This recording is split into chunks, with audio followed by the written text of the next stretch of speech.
Welcome back. Now, before we go any further, oh, there it is. There we go. Welcome back, for realsies this time. Before we go any further, I want to point out something. Just because I'm a corporate shell, except I'm not getting paid for it, so I'm not sure what to make of it. I've often asked before, do you like Butterfingers? And some people are like, yes, and some people are like, no. So at the grocery store the other day, I actually bothered to pick up this, which is the Butterfinger cups, which are amazing. These are basically more edible Butterfingers, kind of mixed with a Reese's Pieces kind of a thing going on. And the best selling point, they don't have that stupid wrapping on them, like the Reese's do. I don't know if you can tell. So you can just be like, okay. They're like 40 cents at the Kroger around here. It's great. So anyways.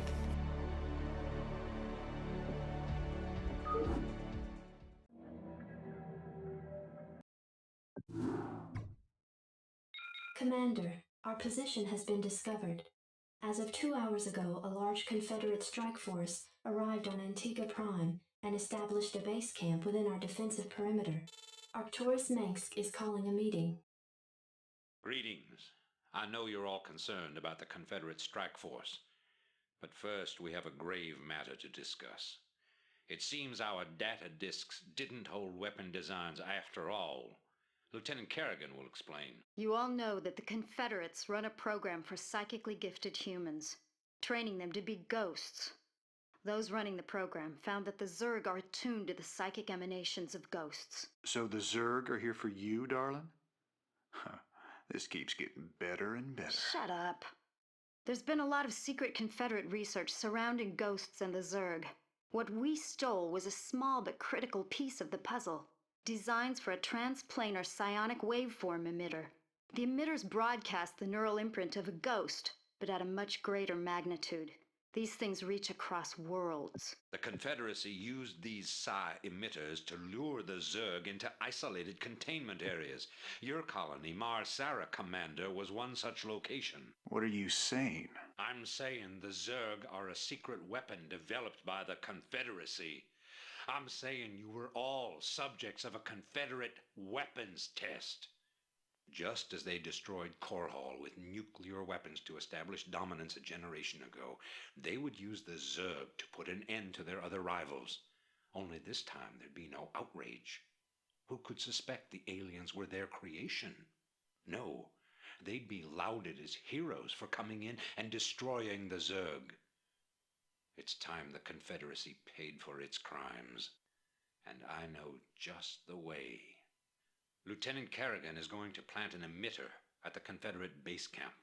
Commander, you will provide her with an escort. When the Zerg arrive, they'll break the blockade for us and we'll make our escape. Now, get moving. I'm going to talk a lot here. You'll see why in a minute. So, it's an interesting mission. First of all, notice what Mengsk just said. The way he said it was perfect. First, he vilifies the Confederacy, which is funny, because you don't really need to vilify the Confederacy. But he felt like pointing out that the Confederacy are even more bastards than everyone already thought. Why? Because he was about to ask them to do an atrocity. Now, I'm sorry. I know, war is war, cold calculus, etc. But what Mengsk is ordering here is an atrocity. There is no denying this fact. And the best way to encourage people who he knows has a conscience, because he knows Kerrigan has a conscience, he knows Raynor has a conscience, he knows Horner has a conscience, the best way to convince them to do something horrible is to couch it in reasonable terms. Oh, these horrible, terrible, disgusting, terrible things. We should do something to stop them. And this is the only way we have to stop them. And it helps that his back is up to a corner in this matter. It is also worth noting this is an obvious move for Mengsk to make, because he needs to verify how the psi emitter works. I can guarantee you he's the kind of person who thinks ahead, and is probably well aware of the fact that this could be used as his ultimate weapon against the Confederacy. Question for you. At this point in time, do you think Mengsk actually believed his drivel about the Confederacy having invented the Zerg? Or do you think he's using that pretty much just as his own spin doctoring to try and, again, convince people to go ahead and fight against the Confederacy. My take on that, I personally think he doesn't believe that at all. I think he is literally just spin doctoring this and using the tools at his disposal, as he is wont to do. That's just my take on it, though. And it's worth noting, we don't really know which of these is true. Now, we know for a fact later on he's aware of the true nature of the Zerg, but a lot of that just kind of was shoved in his face, so... Next thing I want to comment on. It is interesting to me that Raynor, as Grey Wolf pointed out in chat a minute ago, Raynor was the one who was ironically correct here. The Zerg are here for you, darling. Well, yes. They're not just here for ghosts. They're here specifically, deliberately for Kerrigan. They have occasionally been distracted by the psi emitters. And indeed they will be in a little bit here. They're like, aha! But no, they're after Kerrigan. This is actually going to come up later when on Tarsonis, when the Zerg go after, not the emitters that have been placed, but after Kerrigan. But we'll get there in a bit. I guess that's all I have to say about this. I'm actually kind of nervous about this mission, so... I'm having doubts about this, Arcturus. I just don't think anyone deserves to have the Zerg unleashed on them. I know you have personal feelings about this, but you can't let your past cloud your judgment. Carry out your orders. Shoot. Yes, sir. Thinking the same thing. Your forces are under attack. Okay. Ah, we've already screwed up. We're gonna make this work. We're gonna make this work. Base is under attack.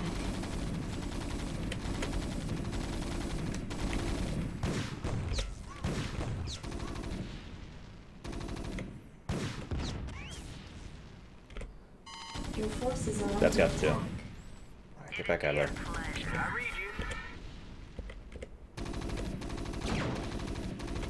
Almost there, almost there.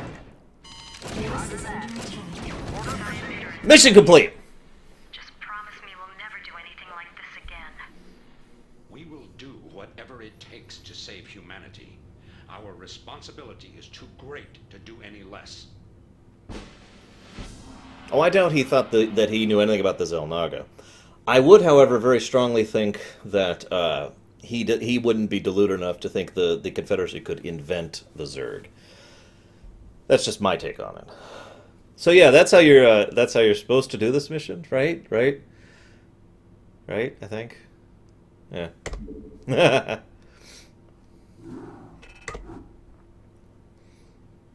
The Zerg were lured by the psi emitter's signal, descending upon the unsuspecting Confederate forces and annihilating them. Once again, the Protoss fleet, under the command of High Templar Tassadar, arrived and incinerated the planet. How many of the Antigans do you think were left on the planet when the Protoss wiped it out? Greetings, Commander. Receiving incoming transmission. The time of our final strike against the Confederacy is close at hand. Before we can strike at Tarsonis itself, however, we must break through the Confederacy's most potent defenses. General Duke will brief you. I've defended Tarsonis in over 30 major battles, so I know its defenses inside and out. There are 3 primary orbital platforms that serve as staging areas for the Confederate fleet. If we assault the central platform, we should cause enough of a ruckus to allow a small force to break through the planetary defenses. General, I'm impressed. I never figured you for the frontal assault type. Well, the Confederates have Omega and Delta Squadron troops defending the platform. But they're nothing compared to my Alpha Squadron boys. Right. So yeah, that's why I wanted to talk during that briefing rather than that mission. No comments on them, Zed. I have listened to the audio files. Basically, they just flesh out things a little bit more.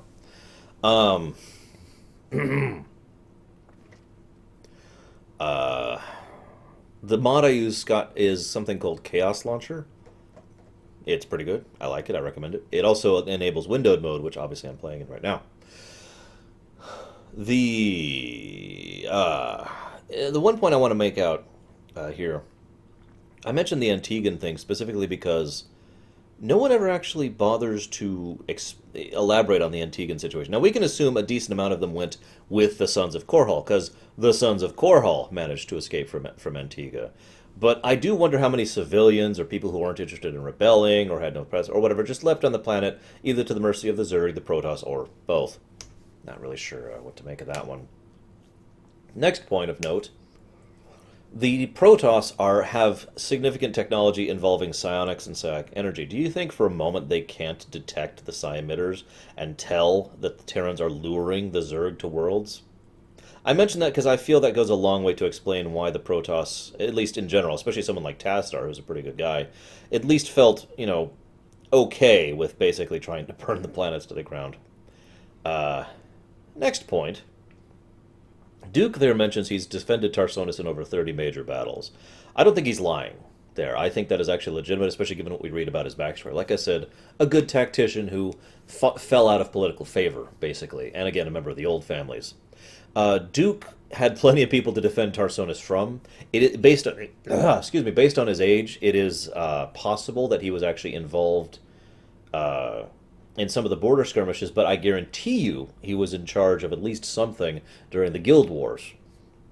So that would be defending Tarsonis against the Kelmorians, the Emosians, and anyone else who, frankly, just wants to go have a go at Duke.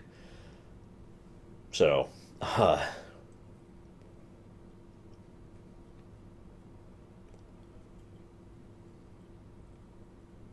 an interesting question, Titans. I'm not sure, really.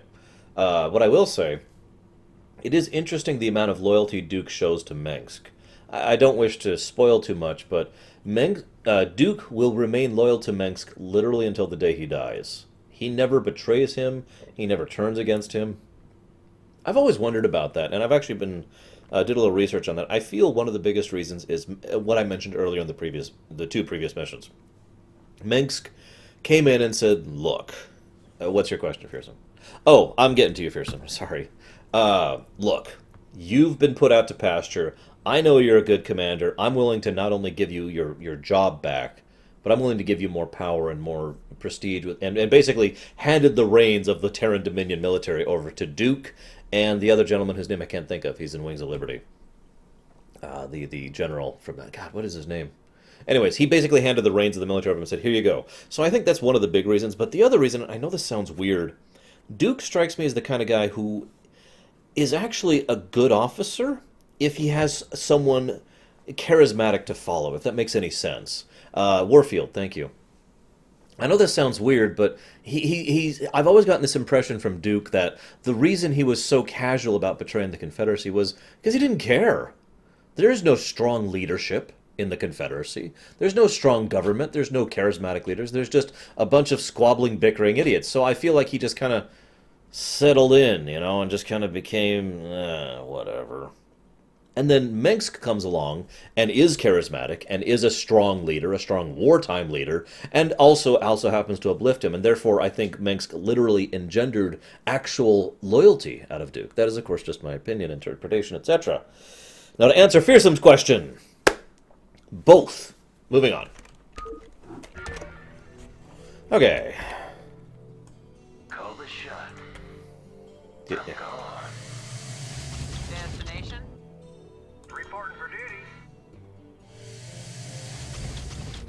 Transmit coordinates. Well, What? what? Well, I haven't got all day. Make up your mind. Make up your mind. I like his quotes. Been a general for 15 years. Now I'm taking orders from a pup. This core hull outfit's a mess. Y'all need some good old-fashioned discipline. That's what you need. I haven't got all day. Well, I love his voice on that.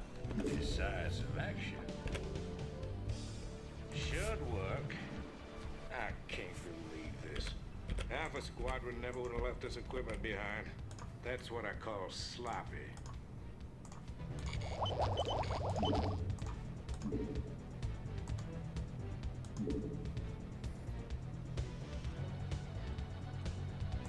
You know, honestly, Mr. Blasty, that wouldn't surprise me either. That's, as I said before, that's one of the reasons I feel the Terran Dominion is at least understandable, if hideously evil. Alright guys, just for you, I will shave it all off live on camera. With a lollipop, except I did that last night. Destination in transit HQ. Hang on, we're in for some chops. I copy that. God, this base position is terrible! As ever. In transit HQ. Go ahead, HQ. Use ghosts to fire nukes. Why? Nukes are terrible. Why would I ever use a nuke? Right away, sir. Orders received. That's another thing I never use in game, by the way, is nukes.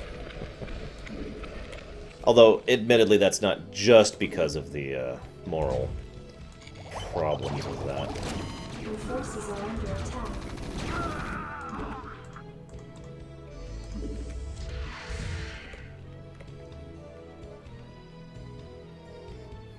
Finally. Go ahead, Commander. Attack formation.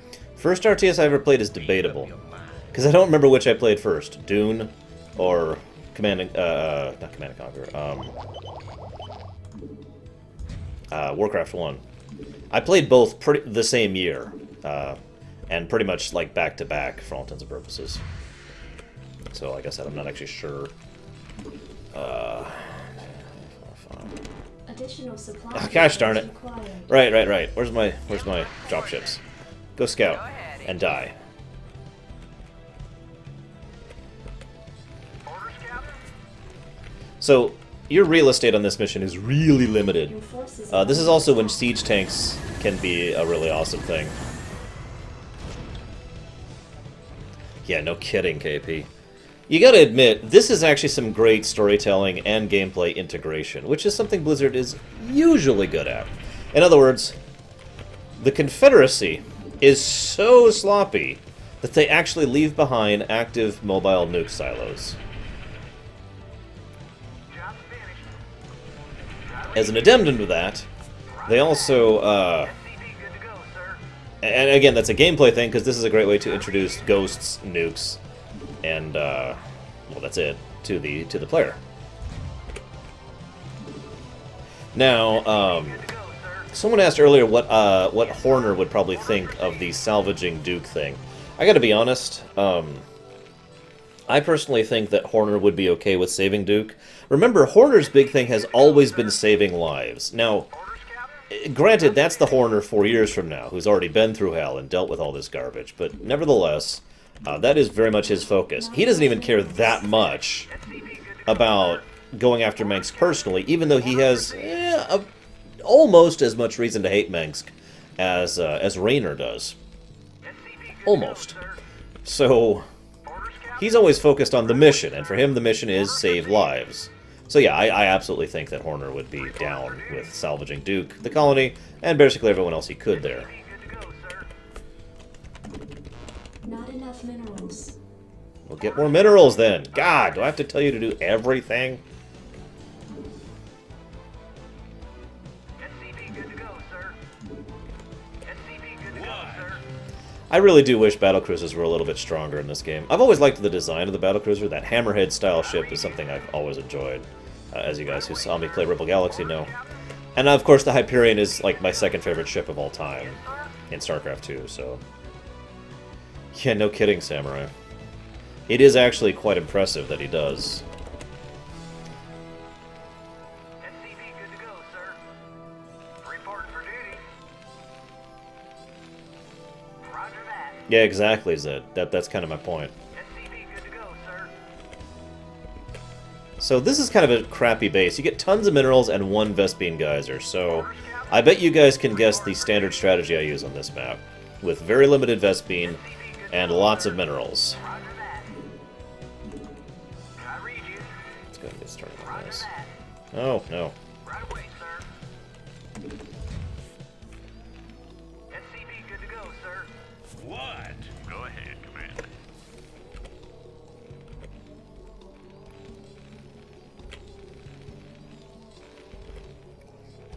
I think StarCraft has aged pretty well. My biggest problem with StarCraft I've already mentioned, and that's the fact that the original StarCraft missions are kind of default, really. Prefer Titans? That's a good question. I originally sided with the Protoss. As horrible as that sounds, and it is horrible. My favorite ship is actually the Superclass Star Destroyer. No, not the Executor Class Star Destroyer, the Superclass Star Destroyer. SCV good to go, sir. I'm debating. Orders, Captain? Well, he is the awesome Fearsome. SCV good to go. By which I mean... he's there? I don't know. The Kelmorian Combine... okay. Damn it, Nero's ass. I talked a whole lot in the first video about the Kelmorian Combine. Okay. Once upon a time, SCV good to go, sir. there was an organization out there called... oh, I forget their full names. Hang on. Let me actually look that up really quick. Hang on. I gotta look up their names. See, one of the organization, one of the three ships that made it out to the Kapulu sector landed on the planet Moria. Apparently it was the Morian Mining Coalition and the Kalanis Shipping Guild. Two very powerful corporations which were really digging heavily into the research on what we now refer to as minerals in StarCraft, aka those super valuable resources that I talked about already. Now, those super valuable resources, there we go. Those super valuable resources basically made a huge wealth for the people of Moria. Oh my god, really? Really? Yes, by the way, there's a lot of mineral wealth on Moria. Get it? Anywho, they were threatened by this organization you may have heard of called the Terran Confederacy. And in direct response to that threat, the two organizations I mentioned earlier decided to merge into what is now referred to as the Kelmorian Combine, and started the Guild Wars, where they fought the Terran Confederacy. They eventually lost that fight. They were, however, the Confederacy found it to be advantageous to go ahead and allow them to, for lack of a better term, continue to exist, and so they allowed the Kelmorians to remain in charge of their own affairs, so long as a percentage of their minerals was diverted to Tarsonis. Make sense? Now, the reason they're still allowed to operate in the Dominion era is basically the exact same reason. In other words, they have tons and tons of wealth in terms of their mineral resources, and as a result of that, God, the Goliath AI is hilarious. As a result of that, they basically bribe their way into independence because it is cheaper to allow the Kelmorians to operate on their own and basically tax them, or blackmail them if you prefer, than it is to actually spend the time, effort, money, resources, and personnel on maintaining the area themselves. Make sense? Hello, Lycon. Ah, you fools. Damn it, Dios. He was sealed there, Progue. Past that is a little more debatable. Baroness, I've already given you all my muffins. I have nothing left to give. Why do you torment me, woman?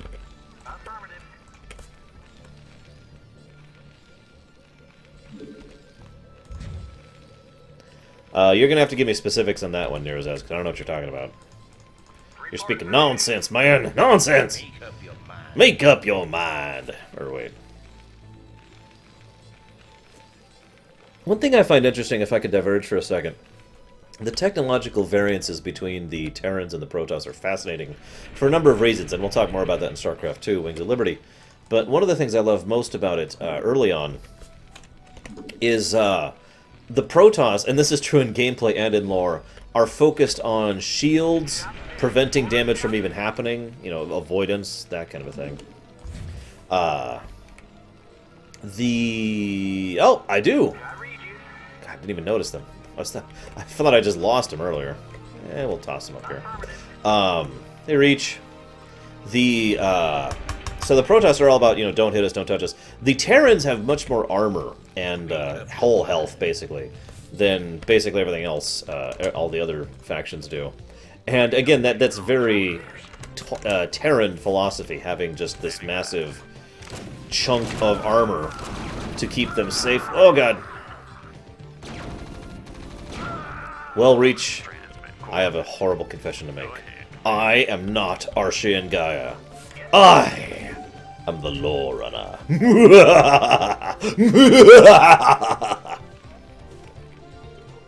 ahead, Commander. Coordinates received. Okay, you. Go die. Never know what hell. Your forces are under attack.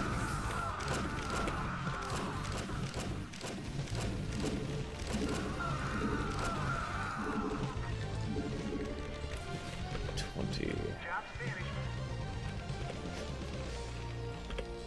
I read you.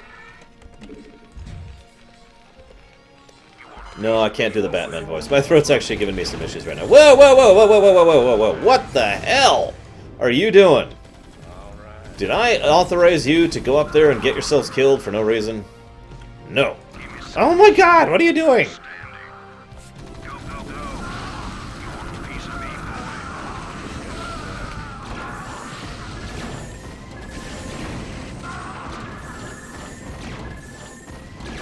You mean other than the one that's coming out next year, Reach? You want a piece of me, boy? You want a piece of me, boy? Make up your mind.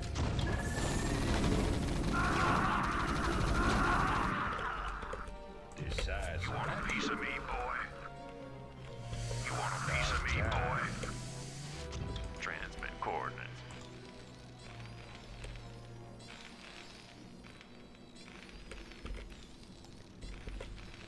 You want a piece of me, boy? I read you. You want a piece of me, Your boy? forces are under attack. Well, about time. Should They actually work. do it? Yeah, they did. Damn. Oh well. I haven't got all day. Yeah, the Yamato cannon. Okay, so the Yamato cannon's hilarious. The Terrans have extensive nuclear technology, mostly salvaged from the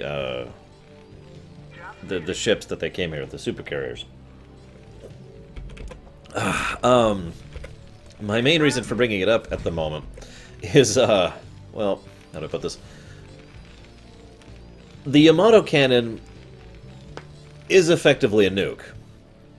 It is the energy of a nuclear blast concentrated into a cohesive, singular form. His only purpose is to blow the crap out of whatever happens to be in its way.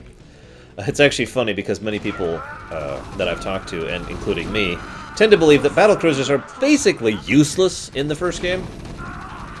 In the game, that we're playing right now. Except for the Yamato cannon, which is basically the only thing that makes battlecruisers worth a damn.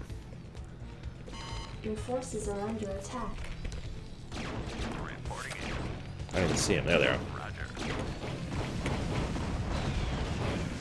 Ah, shoot, we're outnumbered. Your forces are under attack. I read you. Right away, sir.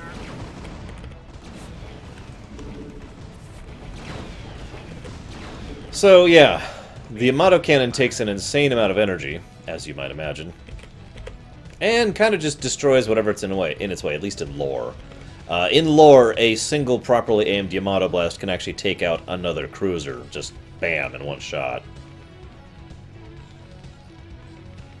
Okay, I understand the problem Nira says. No, it wasn't. That was actually an Emotion facility, which is totally separate. Hey, Bragwin, I'm sorry. I offer sympathy hugs. Oh, by the way, Minizan says thank you for the various birthdays. And so does my mother, for those of you who decided to wish her a happy birthday. Okay, so... we'll chill for the moment. Orders, Captain?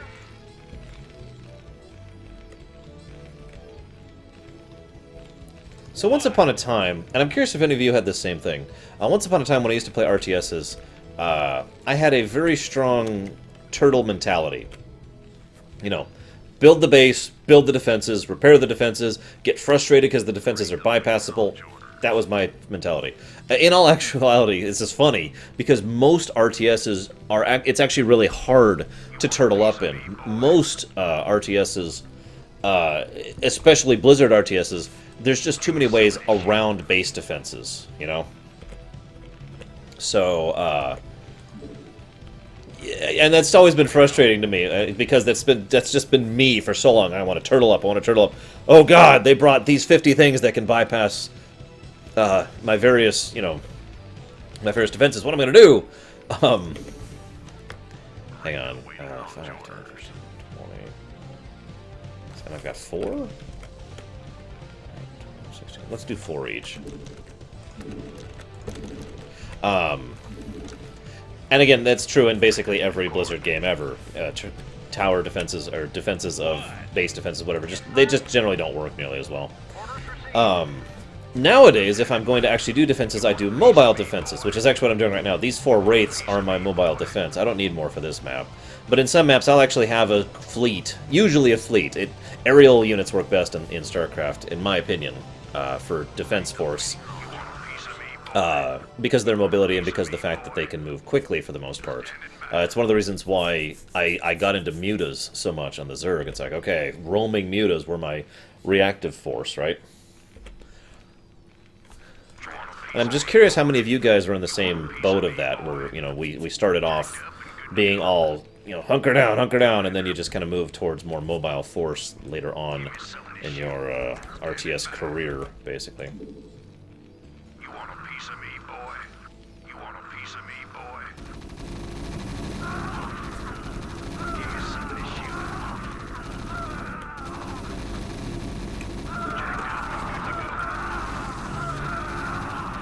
Now, the funny thing about this mission is they actually want you to really go into siege tanks on this one. Like, they actually specifically set up the defenses of the enemy base right here at your gate, specifically to be really hard to crack unless you've got a big ol' force. Oh, hang on, back up. Yeah, fine.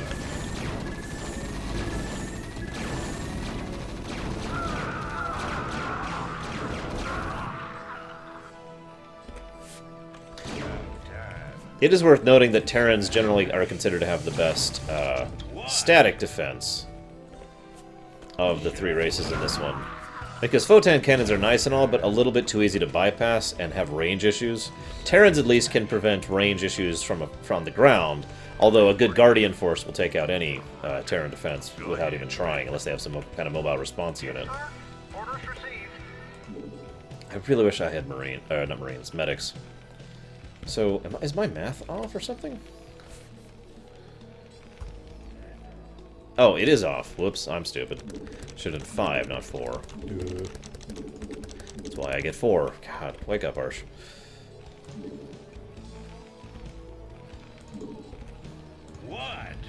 What? Actually, it's funny you say that, Fearsome. Total annihilation would prove you wrong. I actually have specifically used the worker assault strategy in Total Annihilation to the point where I can actually and basically have an advancing wave of defenses leading into their base, and then eventually taking out their base.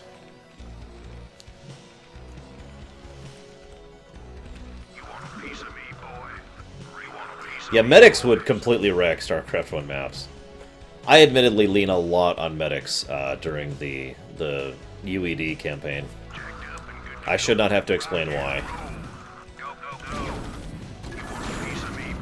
Love that Goliath AI. Look at that. He had a target, and he actually backed up to reacquire it, because the Goliath Pathfinding AI is terrible. What are you? Whatever. They're fun, though, Fearsome. Outstanding. Rate the waiting launch orders. Pretty much, Prog. It's actually funny because the photon cannon offense is actually a thing. In other words, doing the same general idea, but with photon cannons. It's a lot harder to pull off in StarCraft 1, but I have seen it work, where you basically photon cannon your way into the enemy base and wreck them.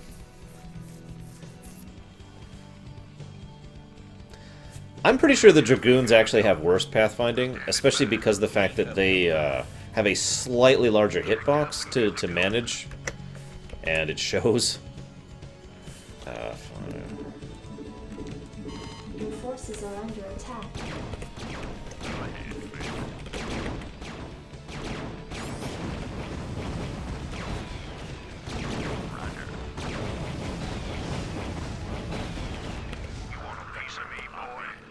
Apparently cannon rushing is a thing in StarCraft 2. I think I knew that. So, because there's no auto repair, this is how I used to do repairs. You need repairs. You need repairs. You need repairs. And then I'd send my guys in to repair them one by time. Oh, God, what is up my throat today? Ugh. Go ahead, Commander.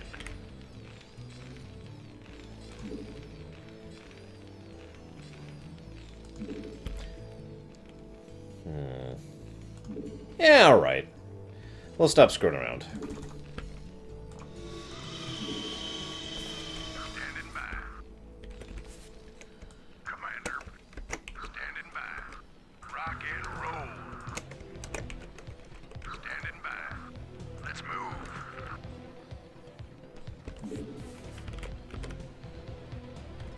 Yes, sir. Roger that. Go ahead, Commander. Yeah, see, we need to expand pretty soon. That's why I'm just going to go ahead and stop screwing around now. Ready to roll out. Orders, sir. Move it. Orders, sir. I read you. Go ahead, Commander. A rat has crawled on my head and died. That's why my hair looks so terrible, Reach. Yes, sir.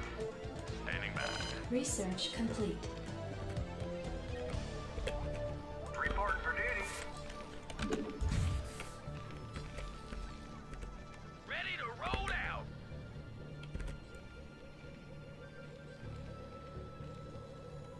Orders, sir. Yes, sir. Orders, sir.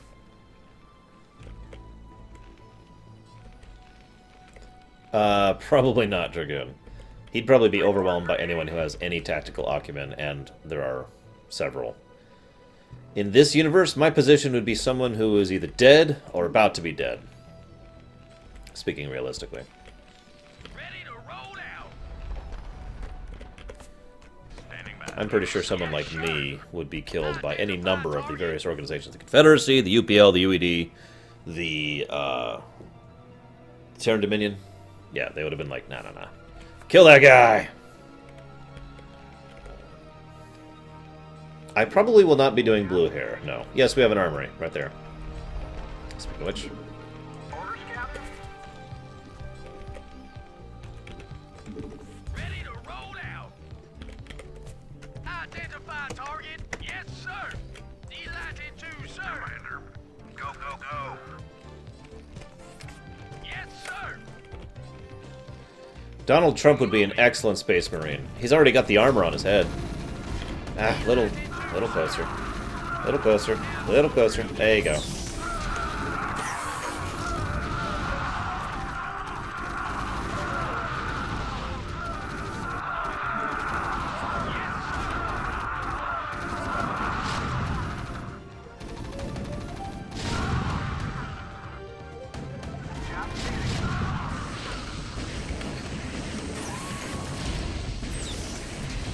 God, I forgot how long they take to deform in one.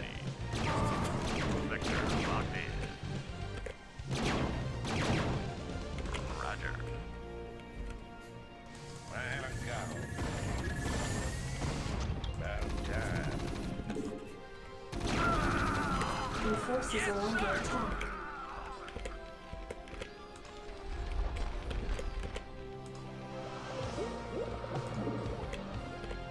No Egon hair. Sorry guys, but no. Reporting in.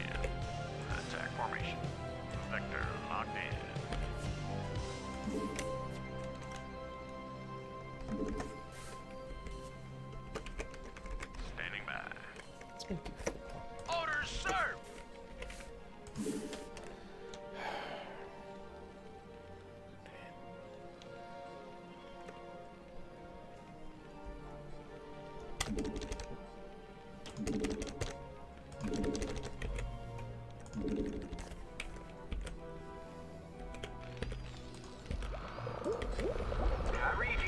I suppose I shouldn't leave the nuclear silo just burning, should I, guys? Now, I gotta be honest, I actually usually have troubles with this map. This is pretty much the moment at which the Terran maps get hard for me, personally. Mainly because I just have a hard time cracking the base defenses. I don't even know why. Other than the obvious answer, which you all already know, because I am terrible at everything.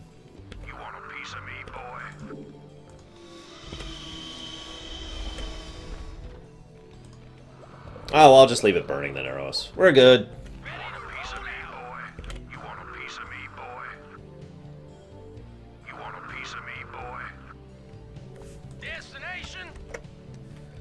Upgrade complete. That's true, Reach. Especially for the Terrans.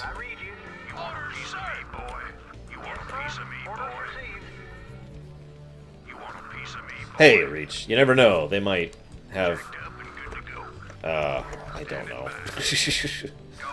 Some kind of crazy tech going. Base is under attack. Stop.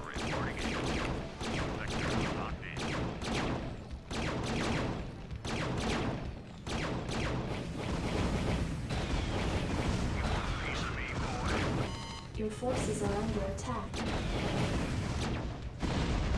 Destination? Damn it. Absolutely. Go ahead, Get up there. Coordinates received. Commander, jacked up and good to go. Give me something to shoot. Go. Yes, sir. Moving. Reporting in.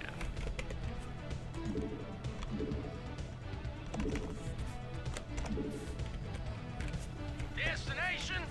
Transmit coordinates. Vector locked in. I read you. Give me something to shoot. Upgrade complete.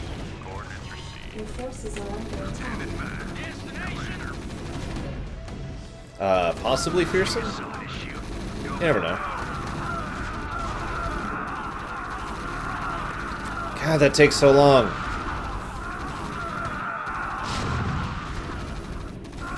Yeah, whatever.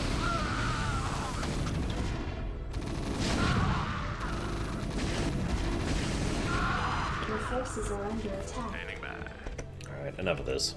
Attack formation.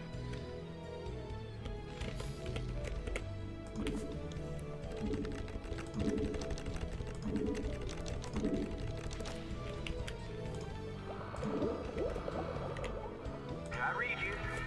Standing by. Transmit core. You want a piece of me, boy? You want a piece of me, boy? Read the waiting launch orders.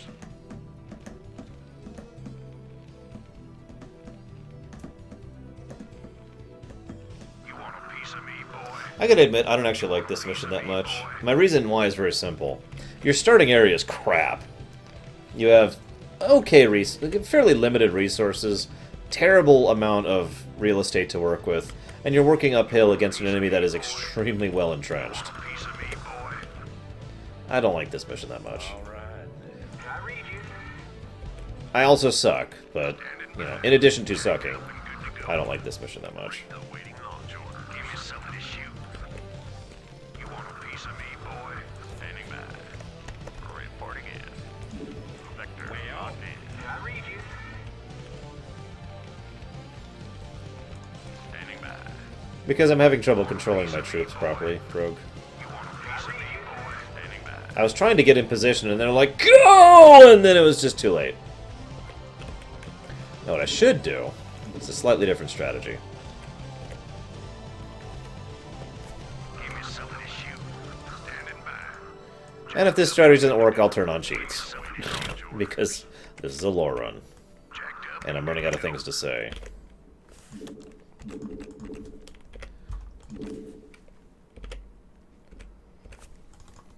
by. Reporting in. It does make sense, Nero's does. It's just funny that they try to create this beachhead situation, and yet I don't know, I feel like my own beachheads are a little more effective in other maps, where I use that strategy regularly. Jacked up and good to go. Standing by. Give me something to shoot. Rate the waiting launch order, Commander. I haven't been keeping track of the first GN meeting, other than the fact that Javan has denounced his own people, which is interesting. Ah, really? Fine, you know what, kill that, and then retreat! Outstanding. Rock and roll. Commander, rock and roll. Standing by. Commander, jacked up and good to go. Identify target. Standing by. Destination. Delighted to serve. Waiting launch orders. Upgrade complete.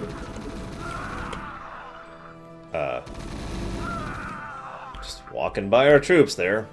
Give me something to shoot. Commander. Rock and roll.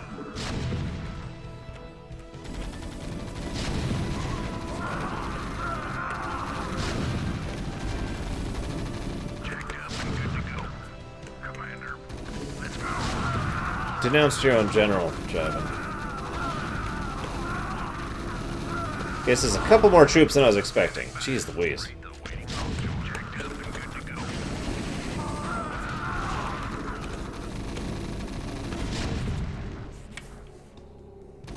Sweet, fearsome.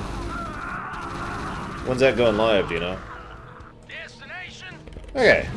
Your forces are under attack. Transmit coordinates. Destination. Look at this! It's just wave after wave. I'm fighting Zap Brannigan. This is insane. Go, go, go. Outstanding. Go, go, go. Rock and roll. Yes, sir. Ah, shoot. Give me something. Where the hell's my SCV? Your forces are under attack. Where the hell's my SCV? Ah, whatever. You guys, you are now the SCV core. Come here. And they're already dead. Oh my god, and they're still sending units after me. I have killed so many of them. This is insane. That one guy. He's the champion. What are we at? Ooh, we are kind of strapped for resources right now, too. Transmit coordinates. Alright. Okay. What? Come here, Duke. Ah. Go ahead, Commander. Well. All right. Decisive action. Yeah, no kidding, Samurai. What? Standing by. Sector locked in.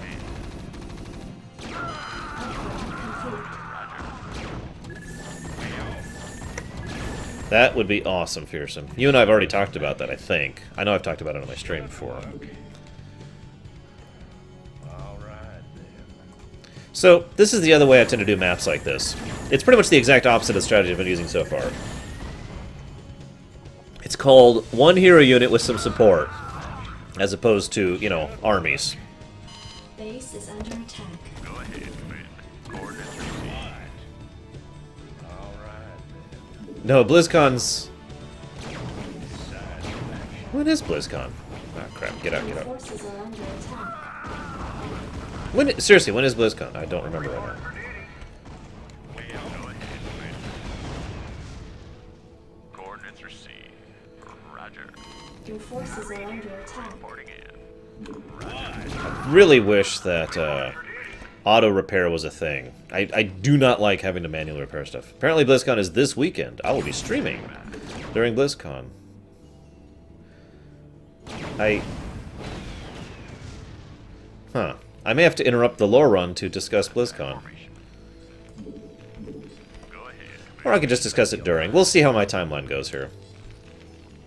I'm going to give this one more shot. Basically, if I screw this up, then I'm just going to go ahead and cheat to get the mission over with. I don't feel like I've even made any significant offensive movements against the enemy force there. Yeah, I already have my BlizzCon virtual ticket and everything.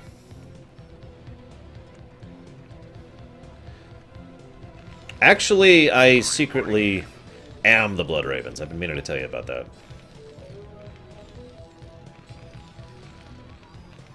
Read the waiting launch orders. Transmit coordinates. Just in case I end up needing it. Standing by. Coordinates received. Vector locked in. Coordinates Base is received. under attack. Really? Vector locked in. Coordinates received. Attack formation. Roger. Vector locked in. Of course, Chaos. What else have we been talking about? Starcraft? Pacha! Vector. So drift is a very real problem in this game. I'll just explain what I mean. Watch how they're static right now, but they're just drifting away from each other. And that's why drift is a problem, because they'll drift right into the range of enemy attacks. Transmit coordinates. And they'll do it, and it's annoying. Sir, reporting for duty. No, just, like... screw it. Go repair! Standing by. That can be a really big problem when you've got a massive capital ship fleet going, too. Hello, Dark Hazard. Transmit coordinates. Standing by. Coordinates received. I don't think the world is ready for 2 Arshan guys. Brigwin is, but the world is not. Vector locked in. Roger. Standing by. Reporting for duty. Standing by. It is good for micro, and that's probably part of why I don't like it. I mean, micro is great and all, but I'd like to just play the game every now and again, and I don't like having to do what I'm doing right now.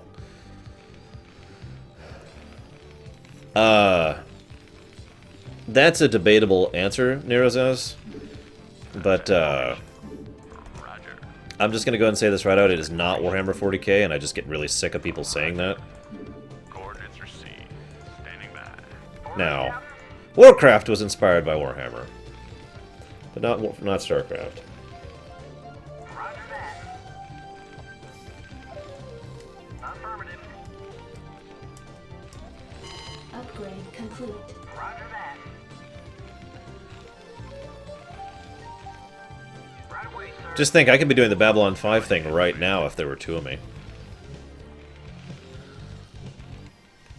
Standing by. Okay. Reporting for duty.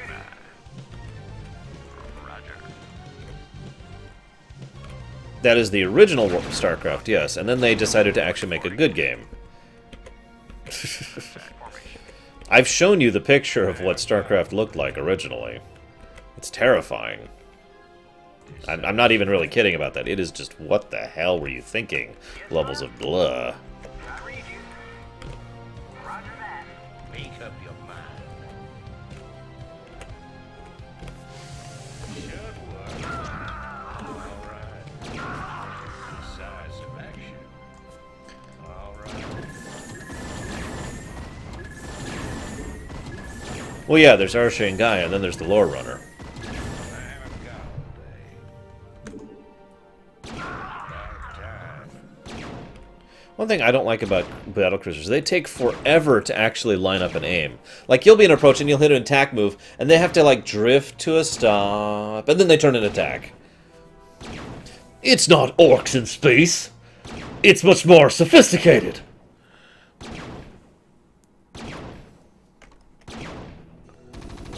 Make up your mind. All right.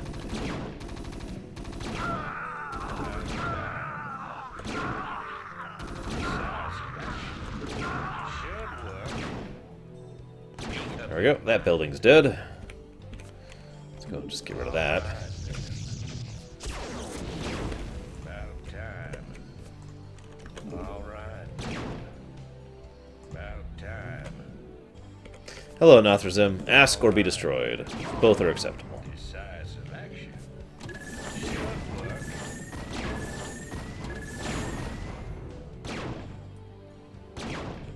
Decisive action.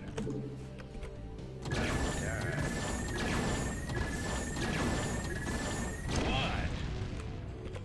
About time. All right. This is the other strategy for dealing with this kind of a problem.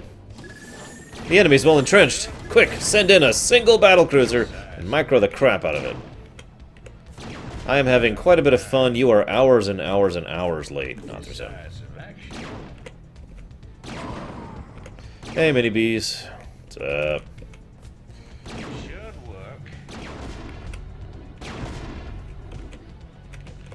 What? You're not allowed to repair.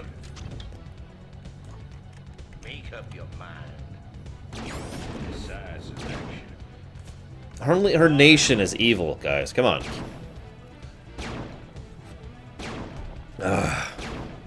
Ooh, I could really... I would I would destroy a starport for some spaghetti.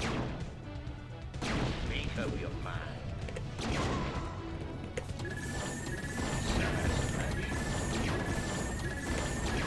So this is the other way, like, I'm not actually kidding, this is the other way you pick apart an enemy defense. You literally pick it apart piece by piece. See, that's the interesting thing about the brown base here, and I know this because, of course, I played this game a million times. Their front line defense is insanely powerful, and they actually have a really good defensive line. Once you get past that, they're actually kind of screwed. And again, that actually makes perfect sense. That is very Confederate, isn't it? The Confederacy, I don't mean like Confederate, isn't it? I mean like, it's like the Confederacy, to have this one massive wall of death, and if you get past it, then there's nothing there. It's actually one of the reasons I know at least 3 players personally who played Starcraft who actually got really, who started doing the exact same strategy because of missions like this. They'd see that and be like, aha, Chakong, massive wall, and then total vulnerability past it. So if you get over the wall, then they're screwed. By the way, that's another reason for having multiple SCVs is equaling awesome. That Battlecruiser, which takes forever to repair, is already fully repaired. So let's go wreck some face, shall we? Now you'll notice I could actually get some troops together now to actually exploit the fact that there's a huge hole in their lines. I'm not doing that because I'd like to save those resources, which are limited. I have no minerals left at this point. For when I expand again, I want to have some bank ready to go to expand into brown spot.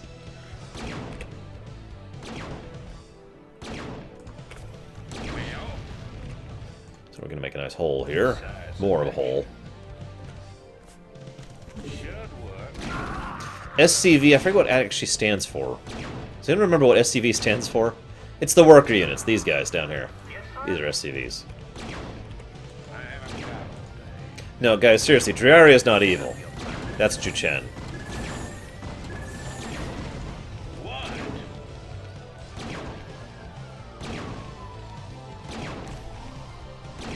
Chaos Rider, your leader murdered the people who were trying to take the throne from her. I think that's all that needs to be said about your nation. Is it just space construction vehicle?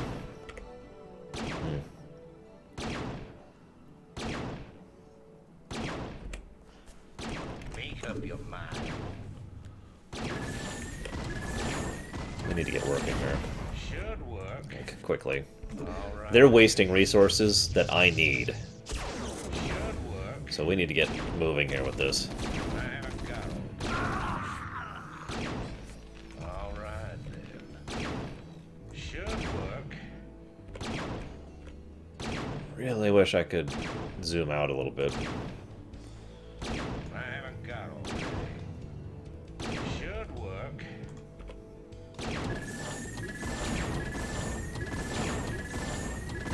Alright then. About time.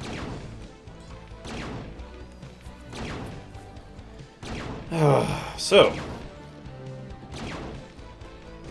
what is your least favorite mission of the Terran campaign in the original StarCraft? I'm asked for your favorite, so like I said, what's your least favorite?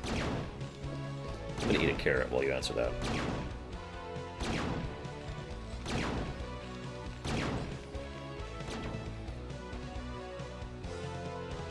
Your forces are under attack. Make up your mind. Decisive action.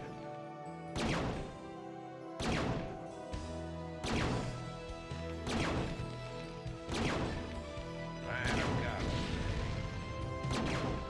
Well.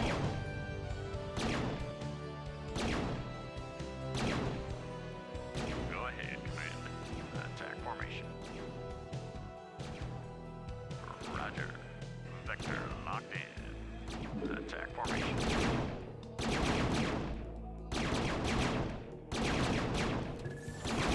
Your forces are under attack.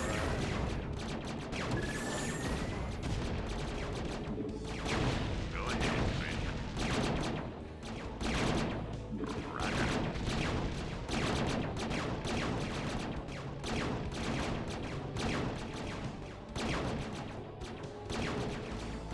Decisive action.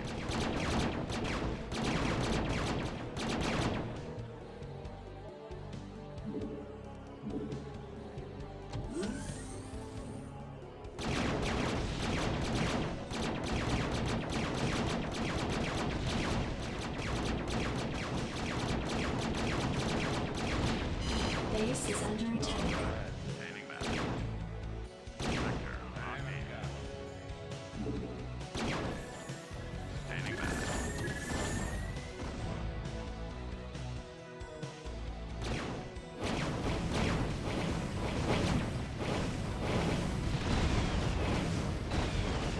Roger. Attack formation. I love carrots. I don't eat them while the mic's open because, you know, crunch, crunch, crunch. I'm seeing a lot of people saying this mission. Or rather, I'm seeing a couple of people saying this mission. I'm seeing a lot of people saying what I believe is the very next mission. AKA, defend the Zerg while they're trying to mercilessly kill you while you're taking out the Protoss. Yes, I have, Claymore. No thoughts yet. Stop being dumb. Not you guys, though. Duke. Transmit coordinates. Your forces are under attack. Where's the... There it is. So I want to be here. I haven't got all day.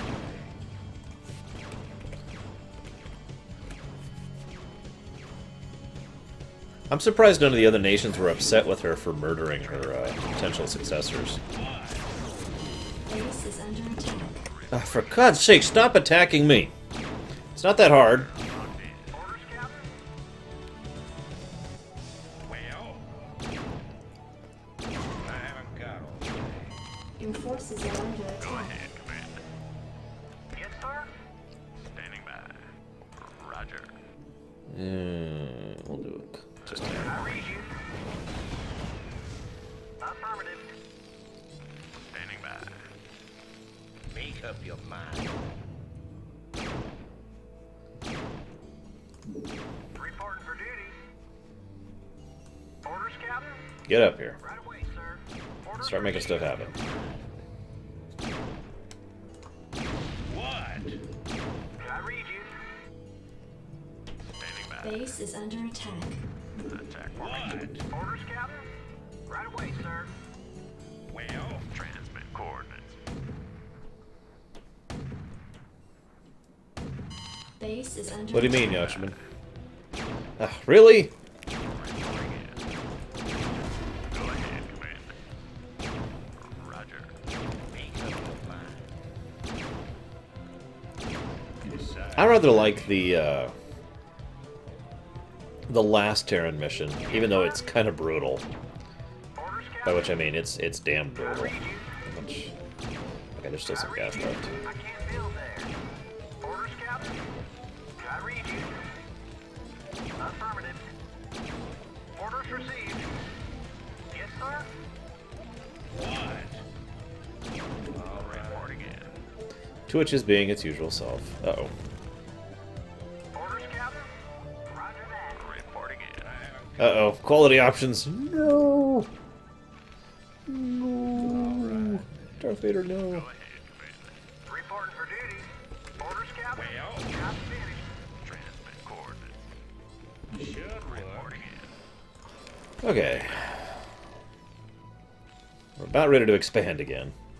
Reporting in. Honestly, I think I'm going to go ahead and go with the strategy I'm already using. I read you. Orders, Captain? Go ahead, Commander. Well,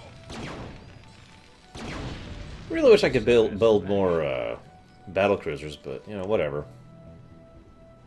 should work. Your forces are under attack. What? Reporting in. Make up your Yes, sir. Right away, Don't we all? Except we don't. Jobin hates Starcraft. Guys, Jobin hates Starcraft. What are you gonna do about it? Coordinates received. Is that... Oh, yeah, I remember that one, Krisusu. Yeah. Start off with limited resources and a bad position and take out a fully entrenched base. Even if you go the back route, it's still kind of meh. Probably Chemic. If only we had some way to get a hold of some huge orbital shipyards to use. That would be fantastic, wouldn't it? Ah, it's a pipe dream, though. That'll never happen. Orders received. Well,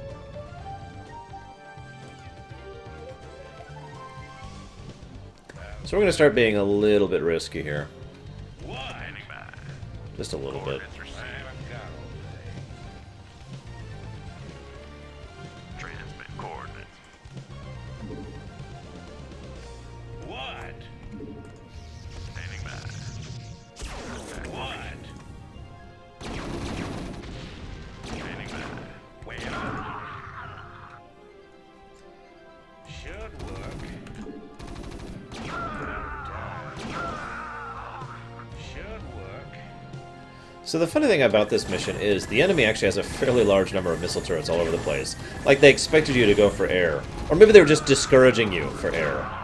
But pretty much no matter what, it doesn't quite matter because they're not actually entrenched turrets. It's just like one turret at a time, which is a lot more manageable. Your forces are under attack. Sector locked in. Coordinates received. Well, I haven't got all day. I read you. Go ahead, Commander. Transmit coordinates.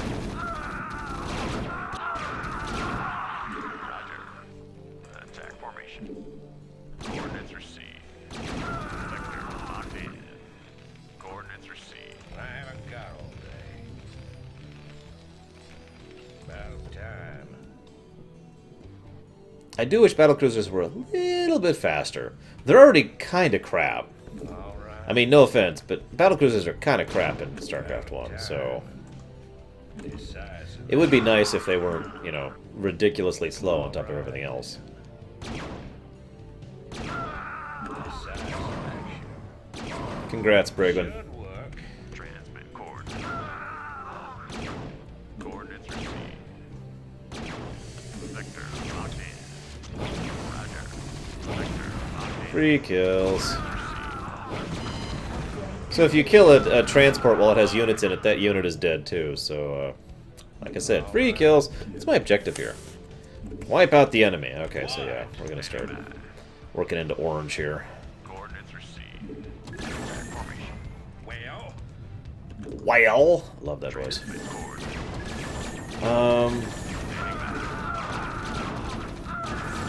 One of the things I like is the general, Reporting in. StarCraft isn't exactly hard science, but like I said, it's kind of leaning towards hard science. It also has a surprising amount of general logic to its approach. Should work. In other words, most of the things in StarCraft are coherent with the rest of StarCraft, technology-wise specifically. So, you know, lore and setting building. About time. Decisive action. Should That is pretty impressive, KP, if you think about it. Or it would be if, you know, it wasn't just for the dissonance that I mentioned earlier. Your forces are under attack. Just heal everyone. reporting in. Sector locked in. Attack formation. Transmit coordinates. I read you. Well, You got this, Duke. Maybe. You might not get this, Duke. Oh, shoot. This is bad. Alright, get out, get out, get out. I'm about to die. I'm about to lose the mission. all right. Oh, God. Go, go, go, go, go, go, go! What? Go ahead, Commander. Transmit coordinates. Reporting for duty. Well,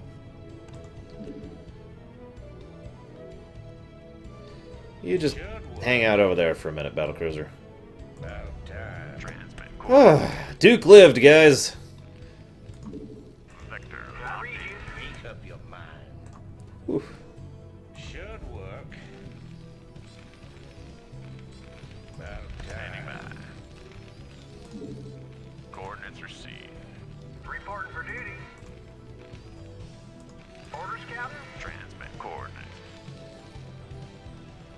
Make up your mind.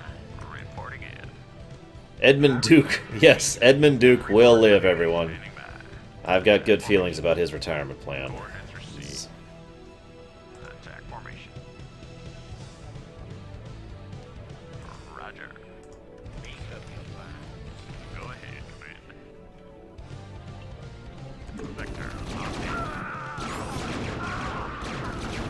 Coordinates received. Roger. Your forces are under attack. Coordinates received. Now, nobody really knows the extent of the significance of them throwing the general under the bus yet. Coordinates received. Attack formation. Yeah, I just realized something. Standing by. Yeah, it is a mission objective probe, that's correct. Attack formation. That's why I was like, oh god, oh god, oh god. Reporting in. Go ahead, Commander. Go ahead, Commander. Your forces are under attack. Oh my god, really? Transmit coordinates. Hey, there's some guys going by here. Kill them all! I read you. Make up your mind. Sure work. God, turrets are insane. Time. The anti-air defenses in this game are just nuts. Which is kind of funny, because, Forces are under attack. you know, aerial units are kind of crap in Warcraft 2, so I'm not sure. I guess they were afraid that aerial units would be just too powerful in Starcraft, so they made lots of ways to counter them. Reporting in. Orders, Captain? Right away, sir. Your forces are under attack. Bring the waiting launch orders. I read you. Reporting in. Transmit coordinates. Research complete. Yeah, it does. And I am sorry, Pro. This is at least partially my fault for just taking too long to crack the initial defenses. Reporting in. The fact that I am actually going so slowly Coordinates received. Orders, Captain? Reporting is mostly out of caution due to the fact that I really have to be careful now about my advance. Transmit coordinates. That and I'm using a different strategy. Go ahead, Commander. Transmit coordinates. Orders, Captain? Read the waiting launch orders. Orders received. That's up to you guys. If any B mods are currently in chat and want to set up a poll for that, I will totally adhere to the will of the viewers if you want to cheat to speed this up. I'm trying to remember. Is the next mission is the anti-Protoss one, if memory serves, which is interesting. Certainly encourages you to think in interesting ways. Reporting in. Transmit coordinates. What? Okay. Read the waiting launch orders.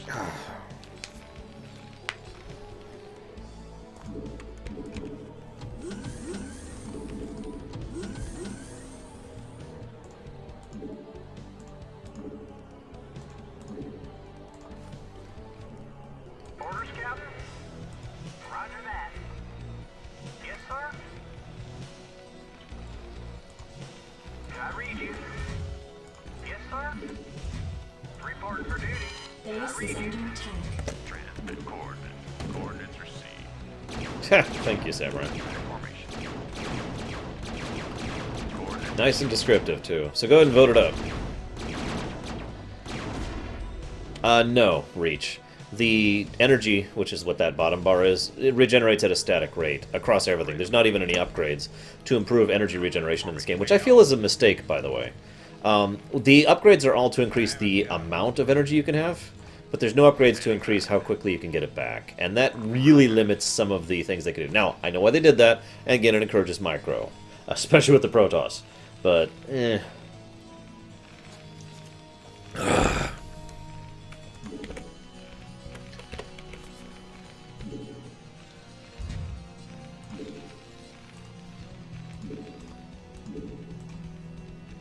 Job's finished. Job's finished. I do love that sound, by the way. That one right there.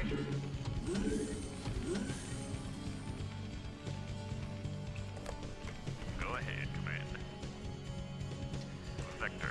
locked in. Go ahead, Commander. Yeah, that's valid, Dios. In all honesty, that's kind of my approach in general right now, because of the timeline thing. Again, if this strategy I'm employing right now had failed on this mission, I would have gone ahead and cheated on this one. But it has not failed. In fact, for all intents and purposes, I have won. At this moment in time, I am basically just playing cleanup duty. I have won this map now. I just need to go through the motions.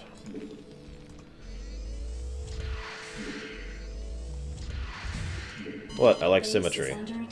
Oh, now what? Kind of busy, guys. Can't everything stay together for just 5 minutes? Just really? Yeah, I do. As ever, Blizzard has some really good sound design, so it's no surprise to me that there's some good stuff here. 5, 6, 7, 8. Go ahead, Commander. Standing by. Why don't we just pull you back? Should work. Alright. So you might ask, why did I get all these things together? Well, let me explain for you. Actually, I may literally not have enough resources for this right now. Even still. But, here we go.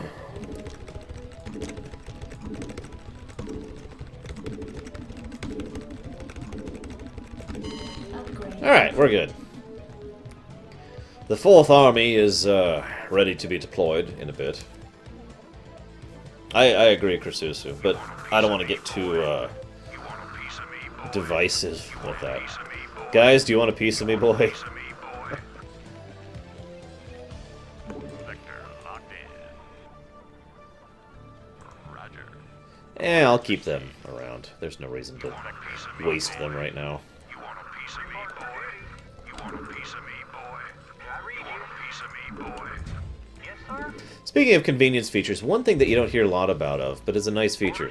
In StarCraft 2, let's say I have 8 SCVs selected, or probes, or whatever, and I go to make a supply depot, and then make another one, and then make another one. It'll automatically send one after the first building, and then after the second building, and then after the third building, without having to shift queue anything up, which is a nice little convenience feature. As is, you'll notice with all these SCVs collected, I don't even have the build button there. It's not even an option. You want a piece of me, boy? You want a piece of me, boy? You want a piece of me, boy? Yeah, pretty much, Reach. Jacked up and good to go. You want a piece of me, boy? You want a piece of me, boy? You want a piece of me, boy?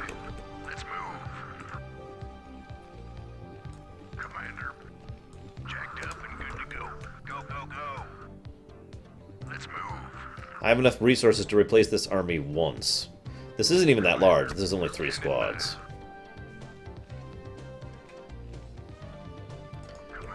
Go, my minions! Attack move! And we'll go ahead and send Duke for support. I would have loved it if there is some way gameplay-wise to make aerial craft support instead of offense, if that makes any sense. Like, imagine if simply having a battlecruiser in the air gave a passive bonus to nearby troops, you know, like a command aura kind of thing, covering fire, that kind of idea. Or line of sight or command options, you know, because you have a ship up in the air, so you have better intel and better ability to tell what's going on, you know, that kind of idea. I would have really liked that in StarCraft. I would have liked that in a lot of games, actually.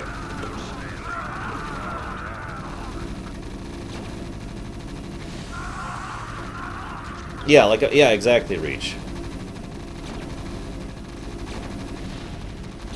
And of course, then there would be aerial units, whose only purpose is to disrupt that same ability for other units, like, you know, turn the Wraiths into that kind of disruptive interceptor, rather than whatever the hell Wraiths are actually supposed to be, which I'm not even sure what Wraiths are actually supposed to be when you get down to it in this game. Harassment, I guess? I think that's pretty much the answer there. Harassment units.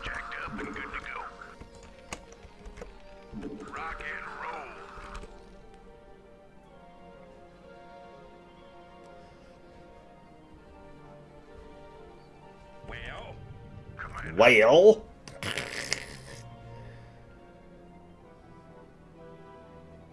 That would be so cool, Samurai. It's probably not what I am envisioning, but it would still be cool if they did it. Give me some of this shoe. Let's move. Your forces are under attack.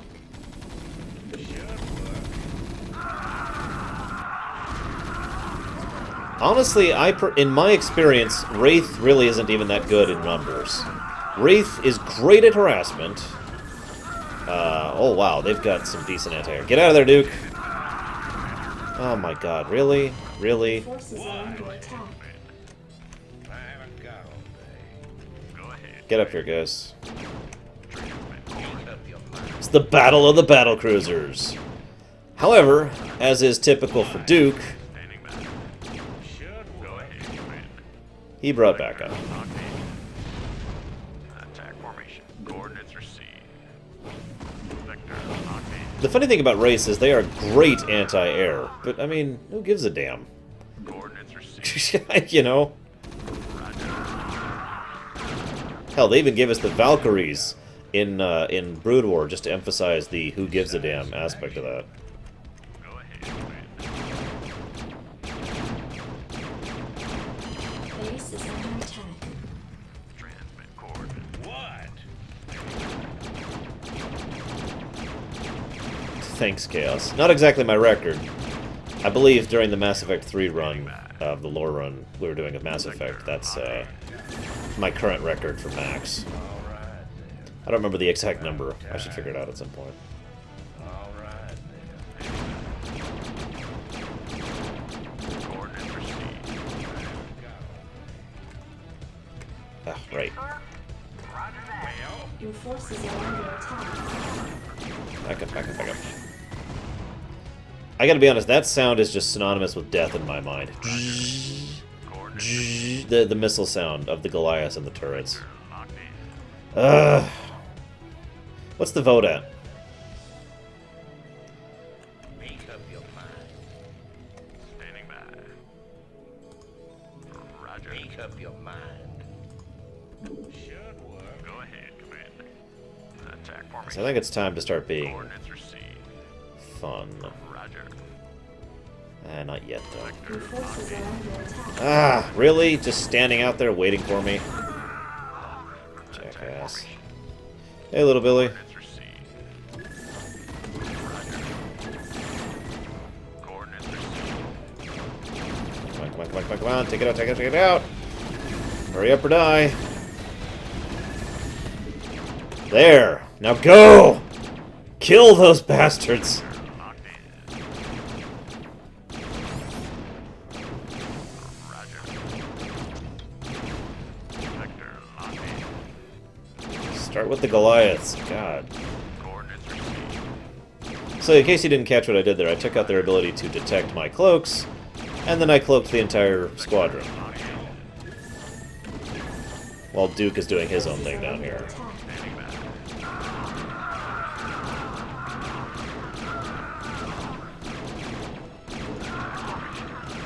Nah, I got this, bro. I mean, I guess I could. I got the resources for it. Your forces are under attack.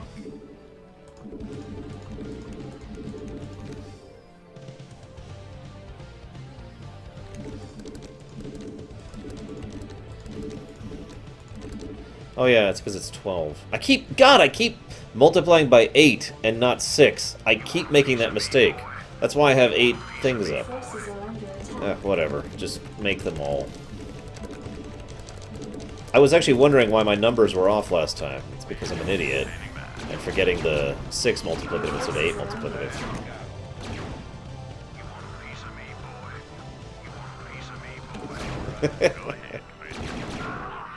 Vector locked in. Coordinates received.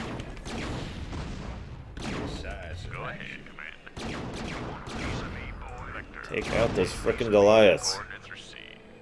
Roger. If you can in the original Starcraft, it's news to me. I thought they added that functionality in Warcraft 3. Reporting in. I could be wrong. Make up your Let's find out. You want a piece of me, boy? Nope, can't even select more than one at a time in Starcraft. should work. Reporting See, at this point, this is quite literally just cleanup. I say as a Wraith dies because he roamed too close to a turret.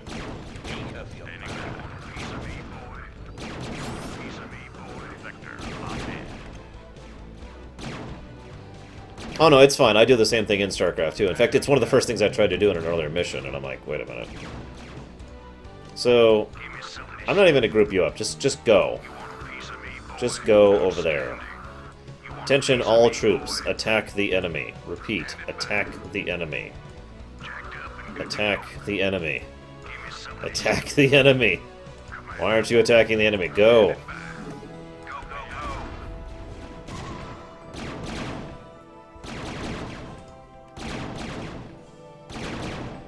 God, they're still pumping out frickin' Goliaths. And they're about out of cloak. Okay, we got into the red. Get out, get out, get out. Take that out.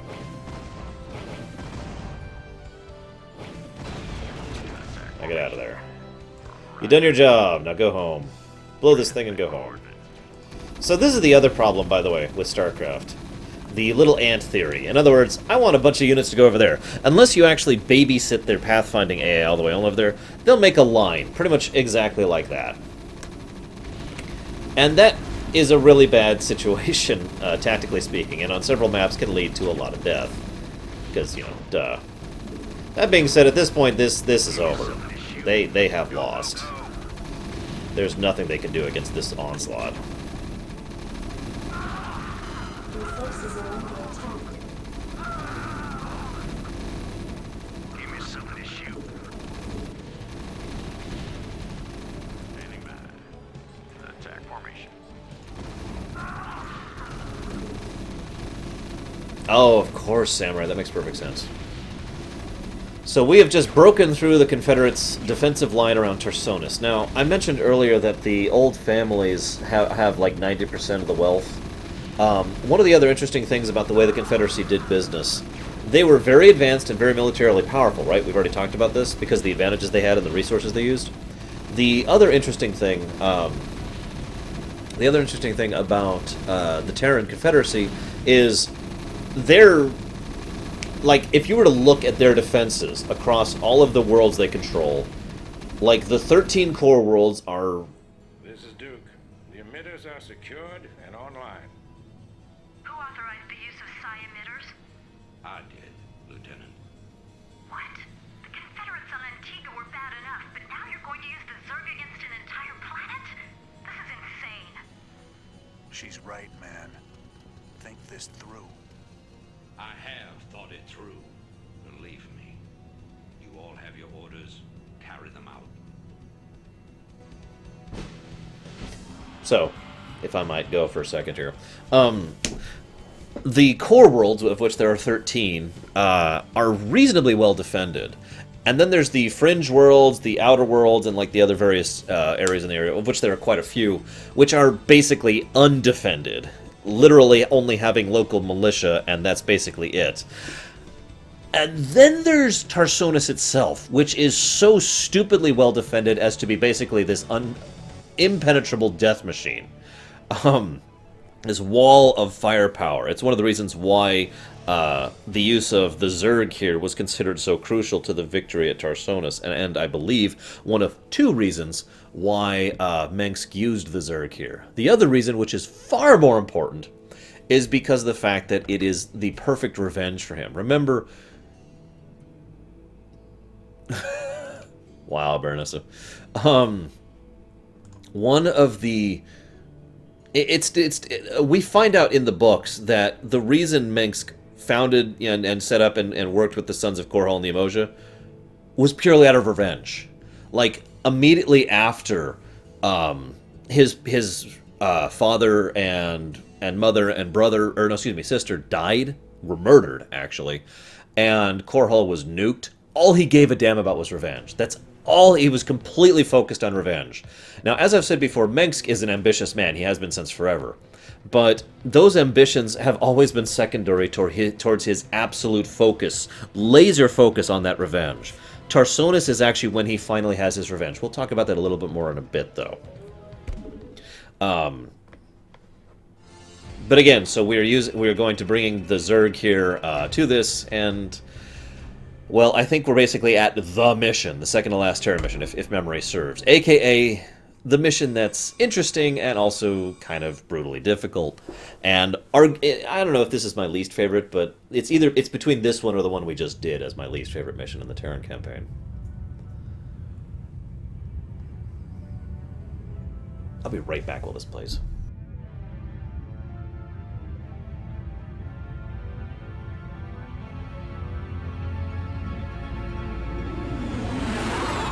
So I says, answer that and stay fashionable. Not funny anymore, honey. All right, got the cheddar leaves. Drop your socks and grab your throttle.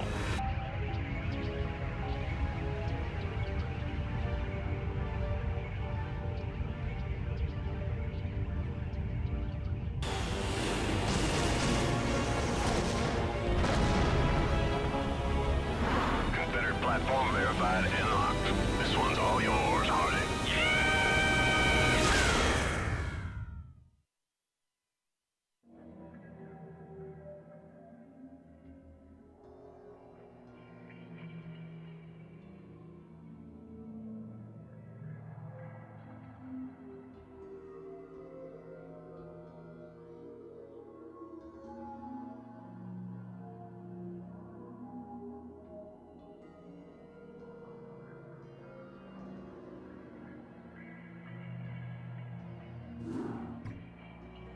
I've picked up several dozen Protoss warships descending upon Tarsonis.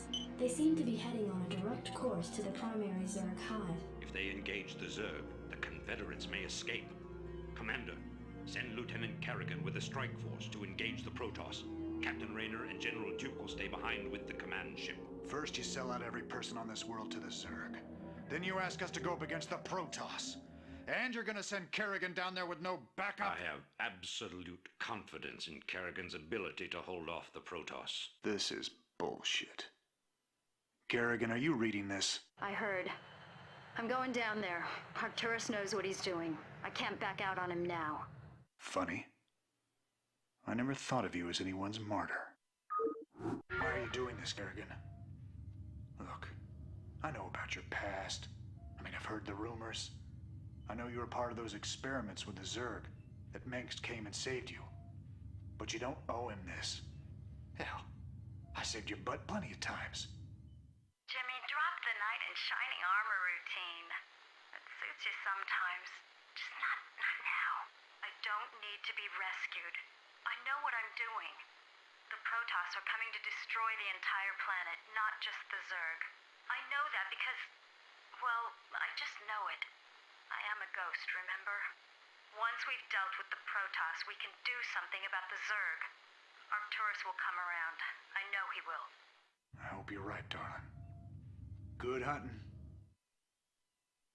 This mission is highly significant for many reasons, so forgive me as I try to talk while getting, going as quickly as I can. So this is a fun mission. You have to specifically not go after the Zerg, and at the same time take out the Protoss, while the Zerg and the Protoss are both attacking you. Yeah, fun mission. So Mengsk sent Kerrigan down to die. Let's just get that out of the way. Remember, Mengsk is focused at this point, laser focused on revenge. Ambition, his plans for the galaxy, his place and everything, that's next. That can wait. Right now, he wants his revenge. And as I already said, this is the perfect revenge for him. He has the people who destroyed his home, his family, and his life, Tarsonis, and all the old families thereon, although there's actually something else. I'll talk about that with regard to that in a moment. And he also has... Let's get all these in a group up here.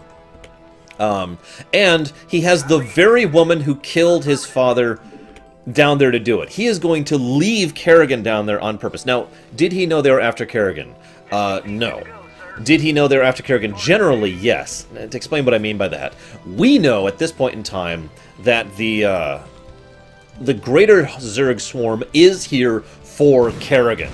They might have been lured to the area by the Psi-emitters. They might be in the region because of the Psi-emitters. But the moment they detected Kerrigan, No, they're here for her, which I'll talk about the significance of that in a moment. He knows that the odds of her dying down there are extremely large if he just cuts her off from support. I mean, he doesn't need to know the Zerg are here for her to set up that particular revenge plot, now does he? Now, the answer to that, Nerazaz, is actually kind of funny, but we'll talk about that in a minute. There we go. So, that's the first significance. The second significance of this is the idea of why didn't he send Raynor to die? Actually, the funny thing is the answer to that is actually really simple. It's the same reason he didn't actually send Horner down to die. Because they were both on his side, and he believed solidly on his side. Even though there's some, obvious problems there, Mengsk believed he could still salvage the situation with both of them by promising them the same kind of things he promised Duke. Power, prestige, all that fun stuff. He believed he could buy them out. Whether that's arrogance on his part or cynicism, because he believes there's no such thing as a good person, it's entirely likely that he just, is whatever. And as Samurai points out, Raynor and Horner are amazing.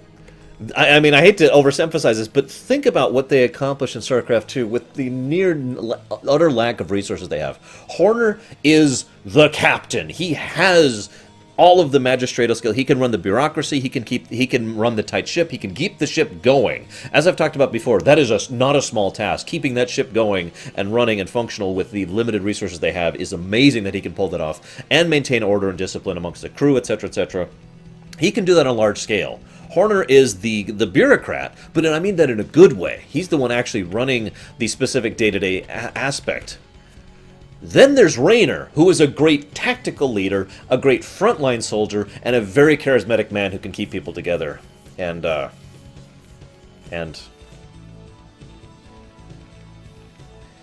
oh God, little Billy, no!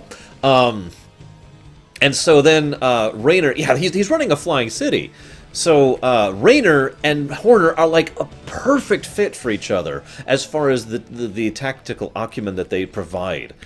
Mengsk would be a fool to throw them away. Now you might say, well, the same thing is true of Kerrigan. And that is true. He was a fool to throw away Kerrigan. But as I already pointed out, he was willing to do it because what did he care about right now? His plans for conquest? His goals for the future? The Terran? No, what he cares about right now is revenge. He had no reason to seek revenge against Horner. He had no reason to seek revenge against Raynor. He had every reason to seek it against Kerrigan. He wanted Kerrigan dead. And he was willing to take the loss and do whatever was necessary in order to accomplish that. Think about that for a moment. That is his flaw, his greatest flaw right there.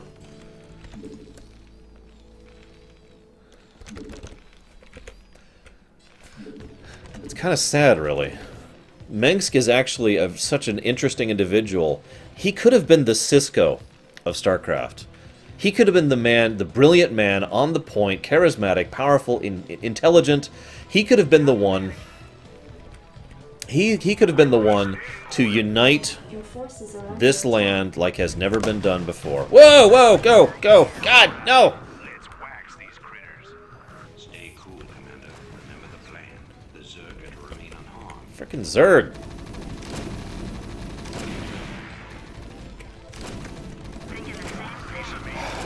Anyways, as I was saying, he could have been, the man to unite all this stuff, and, well, he's, I don't know, he became a dictator. He became the person who could, who wasn't. If he had been a good man, imagine the things he could have accomplished. Now, see, that's the funny thing, Baronessa. I was going to save that talk for StarCraft 2, though. No, Tracker. Basically, if the Zerg base, which is right here, is destroyed, you lose. So you can kill as many Zerg as you want. But if you take out the base, then yeah. Anyways, right, so Cisco. Mengsk could have been the Cisco. He could have been the man willing to compromise to get things done, but still at his core, a good person. Someone who is genuinely interested in helping and aiding and assisting and otherwise being there for others. And yeah, and the funny thing is, yeah, as is pointed out, his lust for revenge here bites him back twice. Once the obvious way with Kerrigan, and once with the Tarsonis thing in Wings of Liberty, although he does manage to recover from that one, unfortunately. I feel that's one of the only flaws in StarCraft 2 storytelling right there. But I digress. I've often called Mengsk the anti-player character, and I feel like that's one of the best ways to describe it. Basically, I did a video about that yesterday, KPX, if you want to go watch my VOD on it. Not enough minerals. Oh, wow, we are starved for resources right now. Holy crap. Most of the times, a player character is one of two things. They're either destined for greatness, or they just happen to be better in just about every other way. The idea of,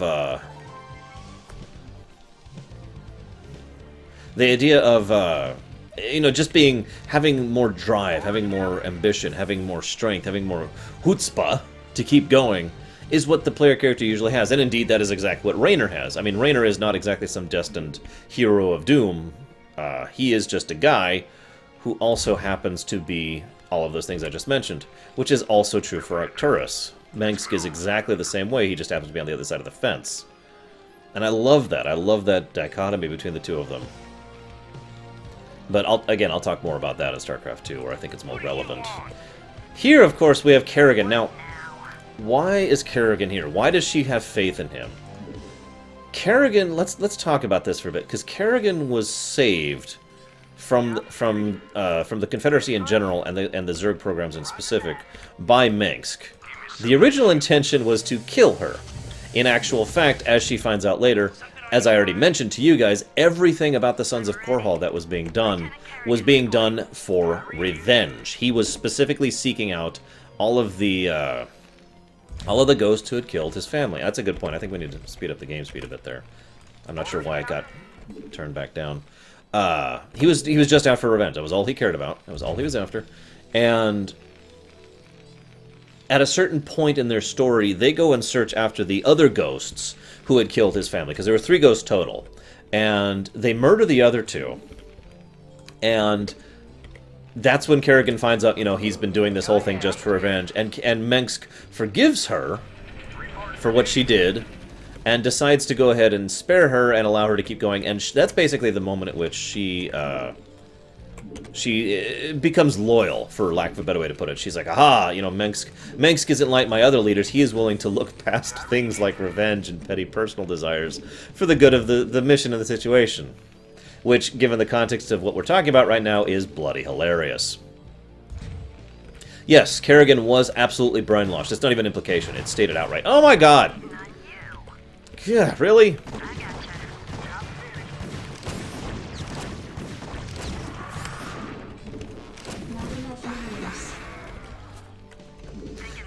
Anyways. So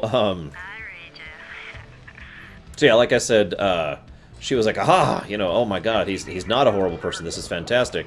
And she believed, and this is funny because we mentioned this about Duke earlier, she believed he was the best hope for humanity in general, because, well, I've already explained why. Think about how terrible things were under the Confederacy. Think about how bad things were on a macroscopic and a microscopic scale. Think about how bad every aspect of life was on the Terran Confederacy. Every single aspect of it. Because he's petty, said, and because he is blinded by revenge. That is his greatest flaw, as I've said before. He is human.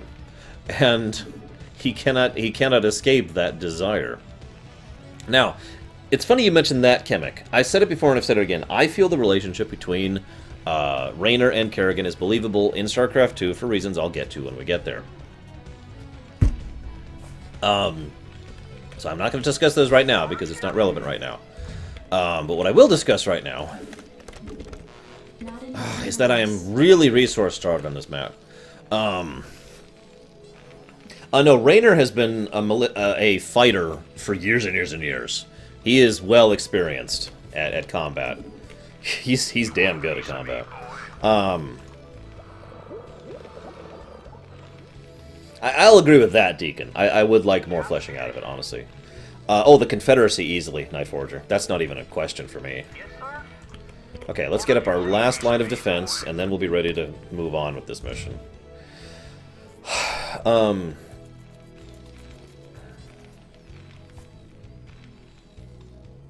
Yeah, exactly, Zed. Which is funny, because he did that with Kerrigan, and then he just couldn't resist completing his revenge against her. But anyways. Destination? I did, Zachariah. I haven't needed to cheat yet. That was the whole idea. If I need to cheat, I absolutely will. If I have issues, there will be cheating happening. We haven't talked about the Protoss too much, Chaos Rider. We have talked about them a bit.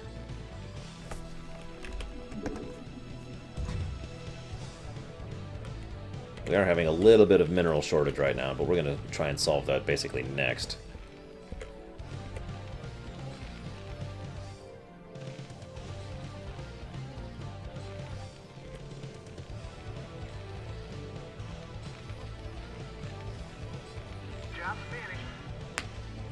Yeah, the Conclave. Whew. Starcraft is a game that's awesome, Reach. Any questions?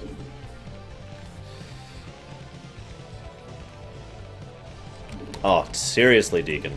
So let's talk about a little bit about the Raynor-Kerrigan relationship. Now, one thing that is implied, I don't know why, Tracker. Like, I've just never liked that idea, and that's really my answer right there.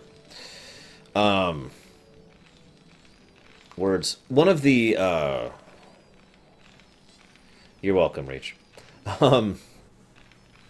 Radio Free Zerg. I have talked about the Zerg briefly, but obviously we're still at the Terran stage, so I haven't really talked about them too much. Moving on. So, the Kerrigan and the Raynor thing, okay? It is implied but never stated outright, except in the books, that a fairly decent amount of time passes during the Terran campaign. This doesn't just happen overnight. Ah, excellent. Right? And that may sound like a duh statement, but I mention it because it helps emphasize one thing that the game itself doesn't emphasize as well as it could have.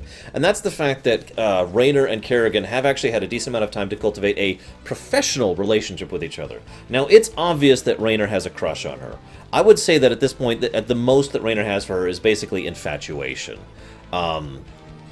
Actual love, actual romantic connection, I would say there's nothing there, just on my judgment call. That's obviously just a judgment call. I don't know the truth or not. But basically, whether or not there's anything real there or not is debatable. I would also say Kerrigan definitely has a crush back.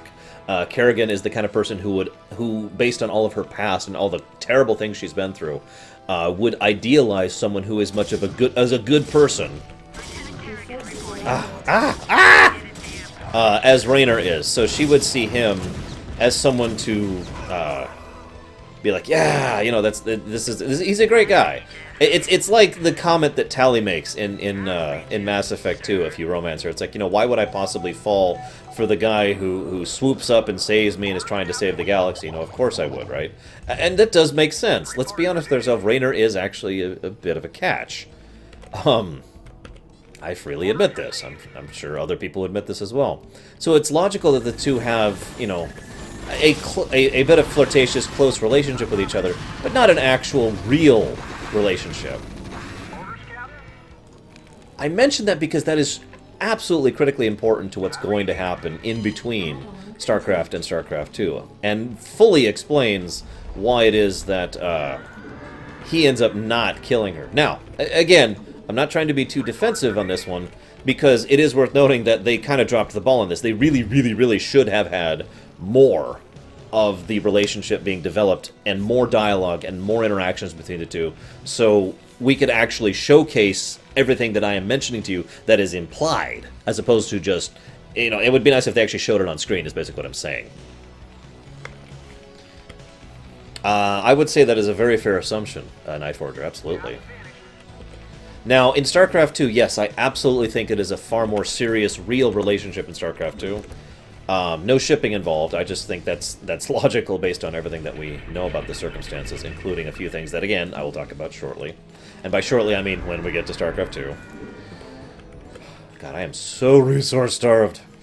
You want a piece of me, boy? Commander. I'm good to go, except for the fact that I am so resource starved. What's the resource cheat? Someone give me the resource cheat so I can speed this up. Upgrade complete. Piece of me, boy. What are you linking, Baronessa? You're terrible, Baronessa. I don't know the cheats, dude. You want a piece of me, boy? Show me the money, thank you. Bamf. Alright, so now that we've got that going. Jacked up and good to go. You guys voted for cheating. Cheating you shall have.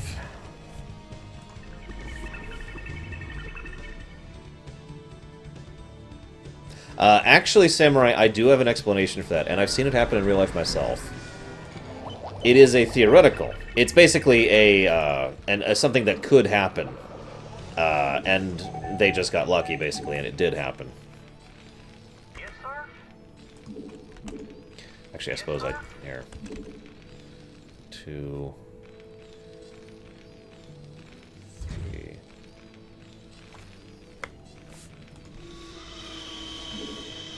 Standing by. In a sentence? Total lack of interest in the common man, and total expense of both man and environment for the benefit of the elite few. There you go, one sentence. Bamf. Reporting for duty.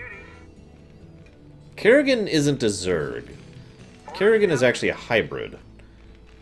One of the only ones, actually. Which I find fascinating, considering the overall plot of Starcraft 2. Yes. Aggression! You're gonna make me blow an aggression inhibitor!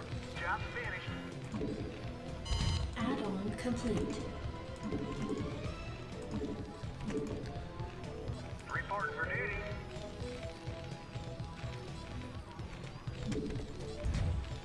duty. Really wish I could queue up these things. I can't build it. Something's in the way. Oh, would you? Orders, Captain? Job finished. Yes, sir? Add-on complete. She kind of is, really. She has her swarm, which is separate from the other swarm, which is loyal to Amon, which is also separate from the Zerg, which are a third thing. Upgrade complete. Sure. Give me the build speed cheat. I'll turn it on and then back off. Except, hang on, don't give it to me yet. I need supply.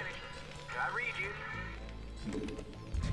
Job's finished. That is possible, yes, Kemek. It is possible she may end this as a human again. There are, in fact, Zerg Protoss hybrids, yes. Not in the original Starcraft, Zed, no. Whoa. You're funny, Reach.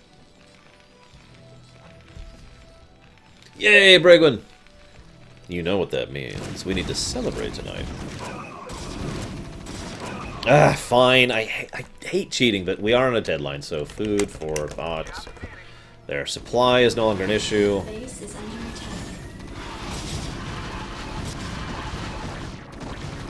God, really? So this is funny. This is actually kind of unusual for me. Almost every time I play this game, play this map, they attack me up here all the time. You notice I have 3 bunkers up there, which... shoot. Shoot. You. Which is actually a fairly large amount of defenses for, as I mentioned earlier, the relatively lack of defenses that are needed usually in games like these, in the original StarCraft at least. So yeah, I'm actually surprised they're constantly hitting this southern area here. In fact, we're going to go ahead and set up a second bunker right there.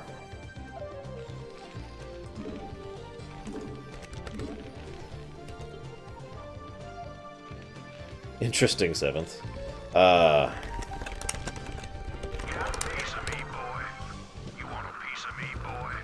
Now, one thing I know about Operation Seawall, because my friend Vincent complained about it all the time, Operation Seawall affects the enemies, too. So, for those few seconds, the enemy was also building at super speed. So, well, hang on. So...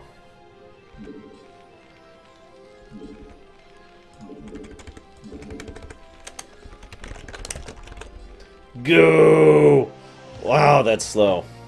Yeah, by the way, this is actually the strategy I was going to do for this mission. This is my usual strategy for this mission. It's just going to be a little quicker this way. Battlecruiser operational. Receiving transmission. Go, my minions! The fleet has been unleashed. Hailing frequencies open. Set a course. Take it slow. Engage. Make it happen. A little bit further south, I think. What can I say, Night Forager? I don't believe in the no-win scenario. Set a course. So, it's actually funny, I have a lot to say on this mission, but most of it I've already said, or will say shortly. Make it happen.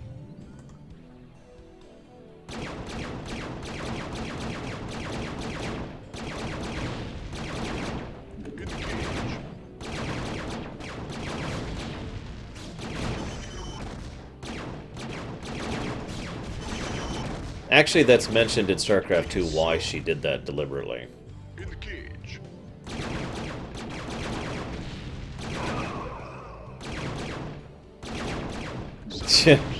I may let you guys vote how we make certain decisions across Starcraft 2, by the way. Make it happen. Research complete. In the cage. So yeah, the Protoss apparently weren't ready for an entire fleet of battlecruisers. Your forces are under attack. I don't know why. It's almost like Tacidar's holding back because he really feels guilty about having to do what he's being ordered to do here by the Judicator caste, which he actually disagrees with even before this event.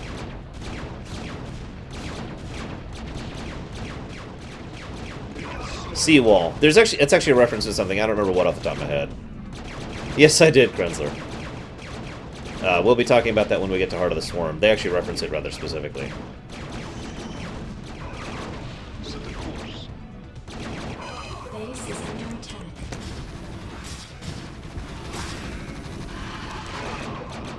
Now they're attacking the north end. Make it slow. In the cage. I think she's saying he's saying take it slow as well. So okay. We know for a fact. Oh, that's right. Can't wait any longer. Thank you. I knew it was something. Like I said, we know that a lot of the problems of this thing and what Mengsk is doing is because of his blind desire for revenge. Let's go ahead and mention one other thing really quick. In lore, this battle is actually supposed to be basically happening on the surface, not on the space station. Now, there is actually a purely gameplay, non-lore reason for that, and that gameplay reason is they didn't have a terrain tile set for the planet of Tarsonis, and so they just kind of wanted to go ahead and do whatever. So they just did this. Make it slow. Make it happen. Now, another point of reference here. Sorry, Chaos Rider, that is a Set the spoiler. course. Damn it, Reach. Your forces are under attack. Set the course. Let's talk about the interesting nature of this. Even when I first played this game for the first time, the reality of what's happening here just shocked me. Your forces are under attack. See, this is not an attack that's about to happen by a Zerg brood, or several Zerg broods. What is about to happen is the greater bulk of the entire Zerg swarm is about to descend on Tarsonis. Why? Because they're after Kerrigan. Just think about for a moment what it takes for literally billions of Zerg to descend on a planet to get one person. And it's beautiful because it makes perfect sense. It is exactly what the Overmind wants. It is, in fact, arguably the only thing the Overmind cares about, and the Overmind is being allowed to do it because that still furthers Duran's plan, and I guarantee you he's involved in this. So he's allowing it, and the Overmind is still functioning within the confines of his programming. And yet, it's just, oh, I love it. The psi emitter, okay, I explained this earlier. The psi emitters drew the Zerg's attention, but what they want is Kerrigan. They are willing to consume any ghost to advance the whole Duran plot and the Amon plot. But no, the Overmind specifically wants Kerrigan.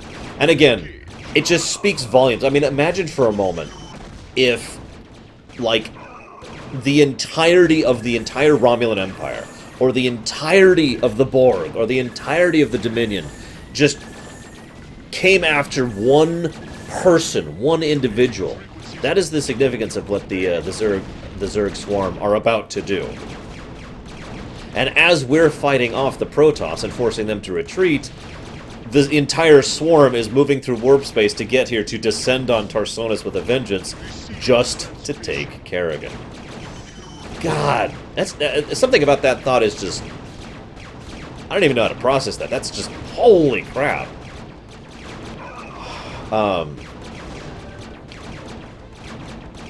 Honestly, I'd say Mengsk, Night Dawn. And I know that's a horrible thing, but that's a matter of percentages at that point. What would you rather have? The 0% philosophy? Or the fact that most of the Dominion people are actually decently well off, as long as they're not people who happen to be being abused and misused by the Terran Dominion's policies?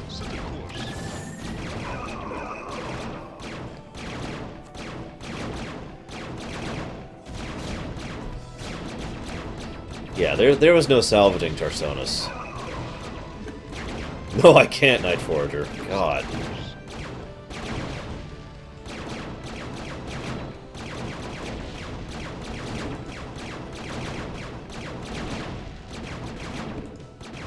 And this should be victory? Maybe not. Oh, yep, that was it. That was it. So then the swarm just starts descending. In gameplay. This is great. This is Kerrigan. We've neutralized the Protoss, but there's a wave of Zerg advancing on this position. We need immediate evac. Belay that order. We're moving out. What? You're not just gonna leave him. All ships prepare to move away from Tarsonis on my mark. Boys, how about that evac? Damn you, Arcturus. Don't do this. It's done. Helmsman, signal the fleet and take us out of orbit. Now! Commander? Jim? What the hell is going on up there?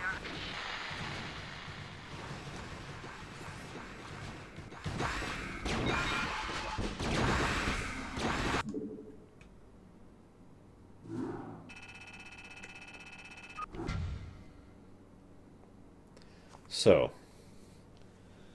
hell was just unleashed on Tarsonis. The fleet has lost contact with the ground forces at New Gettysburg.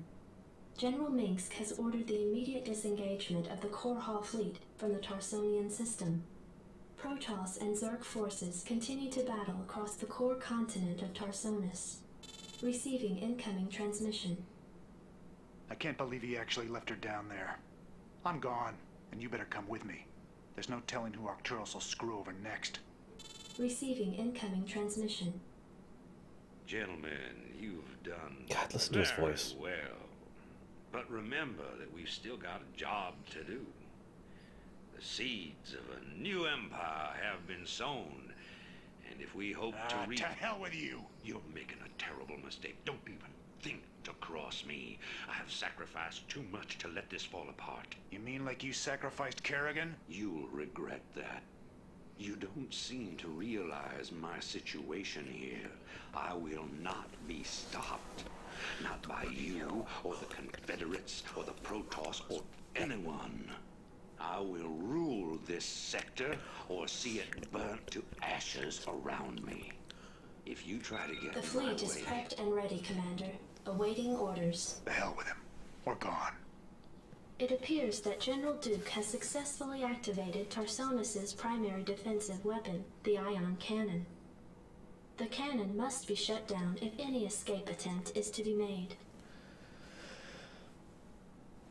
Several things to talk about here. First of all, I don't think she should revert Chemic, but I think she shouldn't have been the way she was. I'll talk about that when we get to Heart of the Swarm. I love that quote.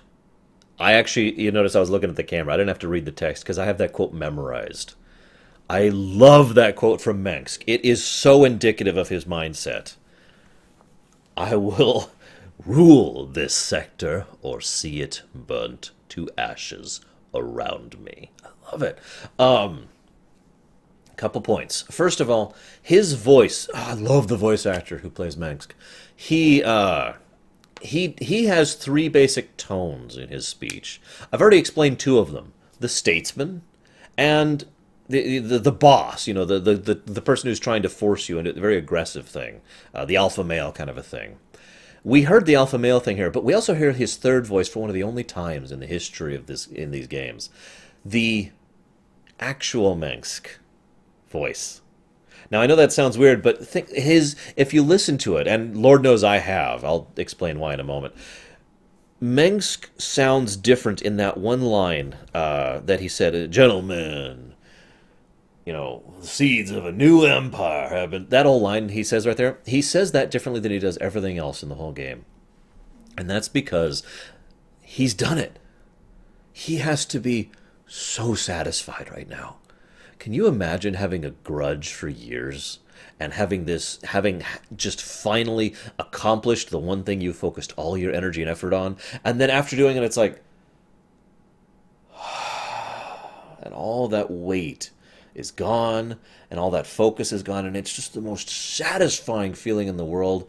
And on top of that, now you have the ability to go after your own ambitions, now that you've accomplished your revenge. Tarsonis is gone. The Confederacy is in ruins. All the old families are dead except for a few survivors, who he will actually send a few assassins to kill, by the way. Their children, by the way. And Kerrigan is gone. The last one. The woman who killed he doesn't know this, but she actually is the one who specifically cut off his father's head. Just dead. Revenge is satisfied. And now he can build his Terran Dominion, a new organization dedicated towards actually doing crap and not being the mess that what the Confederacy was. And then Raynor just destroys the moment. Exactly right. He just destroys the moment. And Mengsk isn't an idiot. He knows exactly what is meant by that. As I said before, Mengsk wanted Horner and Raynor to be on his side. But the moment Raynor just responds with, "To hell with him, to hell with you," Mengsk immediately realizes he's lost Raynor. So he turns it around. Rather than trying to coerce him with words or whatever, he turns into the boss voice. He turns into the aggressive, "You can't stop this, you can't cross me, you know, blah, blah, blah," and tries to bully Raynor down. But this is freaking Raynor. You can't do that to Raynor. And so then we just kind of leave. Now, this is also the moment in which the Hyperion is stolen from underneath Mengsk's nose, kind of literally, as Horner, Magistrate Horner, Commander Horner, takes it along with Raynor, and we end up fleeing with, well, let's put it this way. A fairly decent number of people follow the Magistrate, follow Horner, and follow Raynor out of here. You might wonder why they have so fewer people in StarCraft 2. I mean, they do still have a crew and some forces. They still do have the Raynors as of StarCraft 2, but why so much fewer? Well, actually, the answer to that is really horrible. The Raiders had no new ability, in lore, had no ability to restore their people. They had no recruitment drive. They had nowhere to build new equipment and to recruit new people from. So basically, here's Raynor's Raiders as of this mission, and then StarCraft happens, and they have the problem with the Zerg, and then they go to Ire, and they lose a whole bunch more there, and then the events of Brood War happen, and by the time we get to StarCraft 2, this is all they have left. It is not until StarCraft 2 that Raynor's Raiders actually starts recruiting again because of the events of what happens in Wings of Liberty, and actually starts bolstering their numbers and whatnot. And even that is mostly backed by the emotions. Now, there's another thing I wanted to mention. I gotta be honest, I actually thought Kerrigan was dead when I first played this. Haha, it almost would have been better if she had, wouldn't it? But I mentioned that because The upcoming thing just completely threw me, I'll admit. And I feel like I had something else to talk about here, but I don't at the moment. I've forgotten it, so we'll just go ahead and hit go here. Commander, looks like we're on our own. It's funny. Seems like yesterday Arcturus was the idealistic rebel crusader. Now he's the law and we're the criminals. It kills me to know that we helped him that's achieve right. his goals of conquest. Damn it. I shouldn't have let her go alone. So that's the beginning of Raynor's character arc that will be continuing through Starcraft 2. It is also worth noting that Raynor's reasons for... yeah, oh, also, I'm sorry, thank you for pointing that out, Chemic. Our colors changed back to blue, because we're no longer with Core Hall or the New Dominion, which hasn't even been founded yet. Raynor obviously has a moral center, and I'll talk more about that in just a second. And obviously there's a very personal reason why he would be so pissed off at this situation, because again, that was Kerrigan, someone he cared about, someone who he had feelings for, if not actual romantic entanglements, and someone who he obviously respected and cared about. And he just kind of had to watch her, you know, die, basically, at least as far as he's aware. So yeah. Personal reason, ethical reason. There's also a professional reason attached, which I only mention because it's very Raynor. His idea that he doesn't understand why Mengsk betrayed Kerrigan like that. From his perspective, Mengsk just decided to betray her out of the blue. And if you think about it, that is actually true from Raynor's perspective. Or what I mean is, there's no reason to think otherwise. Raynor doesn't know anything about the revenge plot. Raynor doesn't know anything about why Mengsk would go to such lengths to accomplish something so relatively limited. All he knows is someone that was loyal to Mengsk has been spit up and thrown away by Mengsk. So, you know. Now... I mentioned the ethical thing. This is relevant, I feel. I mentioned earlier that Raynor is not exactly a good guy in StarCraft 1. He's certainly not a bad guy, especially when compared to the company he keeps. But he is not actually a good guy in any real sense of the word. He is still more than willing to do unethical and horrible things at the cost of lives and whatnot. Go. Yes, it could, exactly, Baronessa. And it could also happen to Horner. Now, it is also worth noting that, as we've established, Horner is probably the actual good guy here. He's the person who really cares about the people, so even though we never actually see this cutscene or this conversation, I imagine Raynor trying to convince Horner to jump ship was just, yeah, no. Wouldn't even have to convince him, just like, yeah, of course I'm leaving. What Mengsk just did is reprehensible. Let's get the hell out of here, you know. And I like that idea. But anyways, moving on. Something on your mind? Yes, go die. Go scout and die. But my point about Raynor here is Raynor, despite not really being a good guy, wasn't really a bad guy. And yet now he has seen how bad can get in a very personal way. That's the important part. All the horrible things that have happened to Raynor, with the exception of the thing with his wife, which we're not going to talk about, were kind of impersonal. It's kind of the, you know... it's kind of the, you know, well, I mean, 1 million is a statistic, but a death of an individual is a tragedy thing all over again. It's hard to feel personally about, you know, the horrible atrocities that happen across the Caprula sector, all the things the Confederacy was doing. I mean, for God's sakes, Raynor worked for the Confederacy. He was a marshal in the Confederacy. Think about that for a moment. Think about what that says about his moral compass at the beginning of the game. But after all he's done, and his belief that he's actually finally being a good guy, finally being allowed to follow his ethical center and whatnot, he decides... He does this. He helps Arcturus, and then he sees just how bad can get, personally. And that leads rather naturally into his desire to bail, just because he wants to be a good guy. Raynor wants to be... If you pay attention, from this point on, Raynor has effectively accepted the role of Knight in shining armor, which of course is also related. That was one of the last things Kerrigan said to him, was, you know, I don't need my knight in shining armor. And now he feels he has failed to live up to that ideal. The amount of survivor guilt Raynor is carrying with him right now is colossal. Not just for what he did. I haven't killed anything yet, Titans. I've been killed, but I haven't killed anything. He hasn't just let Kerrigan down. He has basically let everyone down. Tarsonis is on fire and being consumed by the swarm because he was not good enough or significant enough or able enough to say no and to try and stop Arcturus himself. He has now seen, like I said, how bad can get. And it's officially on at this point, and will always be on from this point onwards. Which is actually funny, given future events, but we'll get to that in a minute. Let's go ahead and do this. Funny that I've talked all this about, and about all that stuff, and I'm barely even getting my base going. No defenses. Well, I guess I have a mobile defense thing going on. God, why does it take so long to build supply? One of the only things I don't like about playing Terrans in Starcraft, the original, is supply depots.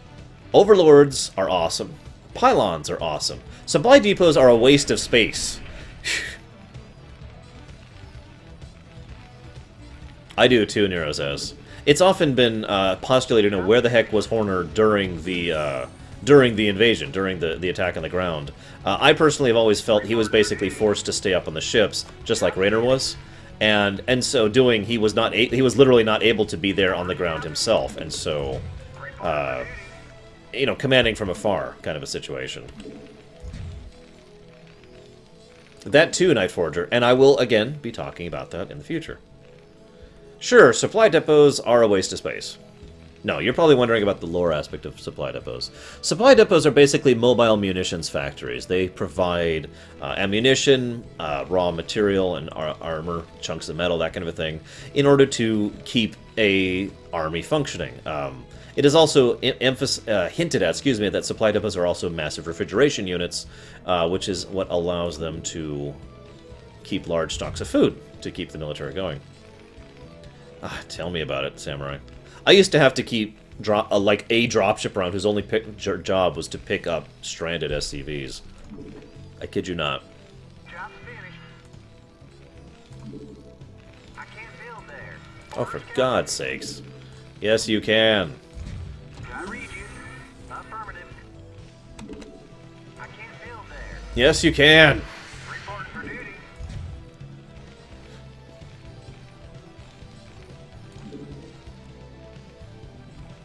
Now, Want to turn up the heat? shoot. I was gonna say, I'm a little nervous about this mission because this mission tends to be hard to defend on by memory. So I'm kind of relying on the troops they gave me at the start to keep my defenses going.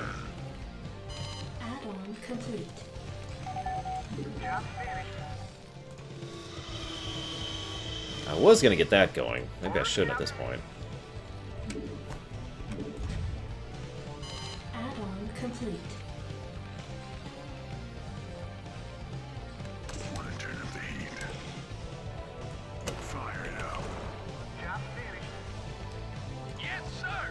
Delighted to, sir. Yes, and the hybrids, Nero says. Absolutely. I also think they could turn the UED into a sufficiently different faction to make that workable, too. Whether they do so or not is debatable. Whether it's a good idea to do so or not is debatable.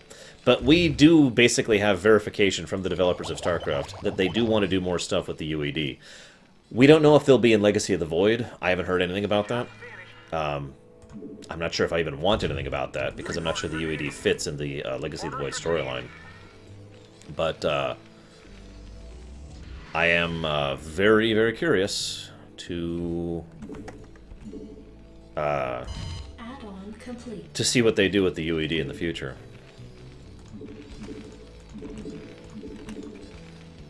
StarCraft 1 favorite voice acting. Ooh, Overmind. Overmind. It would be easy to do Titans for the same reason that having two human factions in most other games is easy to differentiate them from each other. See Command & Conquer Generals for a good example of this. But yeah, no, I'm thinking, in all honesty, I think if they're going to do another faction, it'll be the hybrids. Standing by. Want to turn up the heat?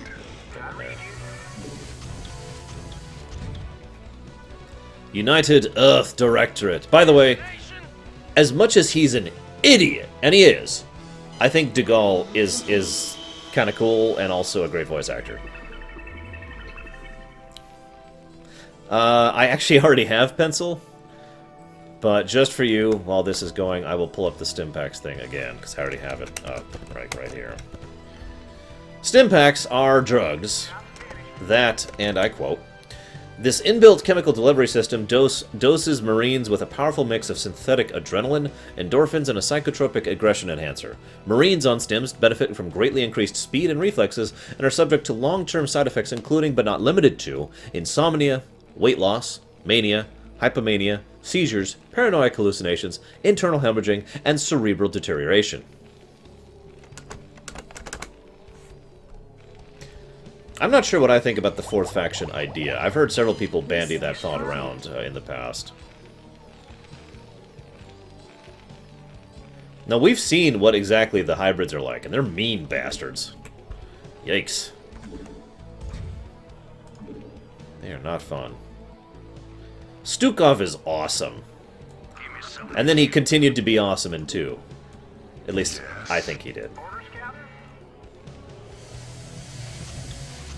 Correct. UED is Earth. It's... I mean, I talked about that at the beginning. Zerglets. Wow.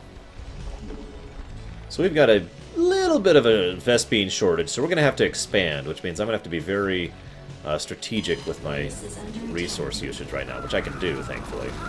Oh god. Oh god. Oh god. That's bad. That's bad.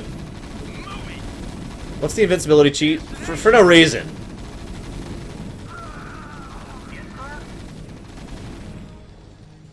Oh god, get out there, man. Is he like... he's totally stuck. Wait. No, no, he's free, he's free! Go, man! Yeah, it was for me too, Nero's ass. The moment I heard his voice, I was like... yes! Oh, crap! Ah! Okay. I need to think about this for a moment. They just landed a cloaked ghost, and I have nothing to detect cloak at the moment. Okay. Is my chat plugin screwing up again? It is. Hang on, hang on. Try and reload it here. Okay. I think I have a couple of things I could do to try and solve this situation. They're going to take too long, though, so screw it. Base is under attack. Where the hell is that SCV? Oh my god, he's still stuck! He's stuck! He is fully freaking stuck! Ah!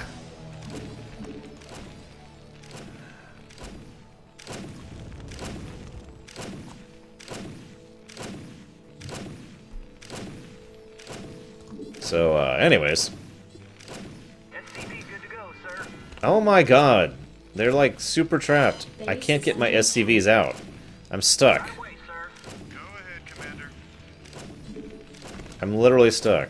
Battlecruiser operational. Oops. Hailing frequencies open. Yeah, I think I'll go with a science vessel. Base is under attack. Hey guys, base is under attack. Also, I can't seem to get an SCV out of here.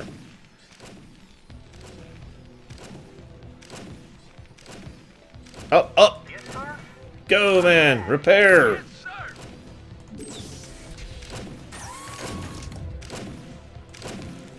Get a repair on here. Eventually his cloak will run out. Yeah, I know chat's not working. Nothing I can do.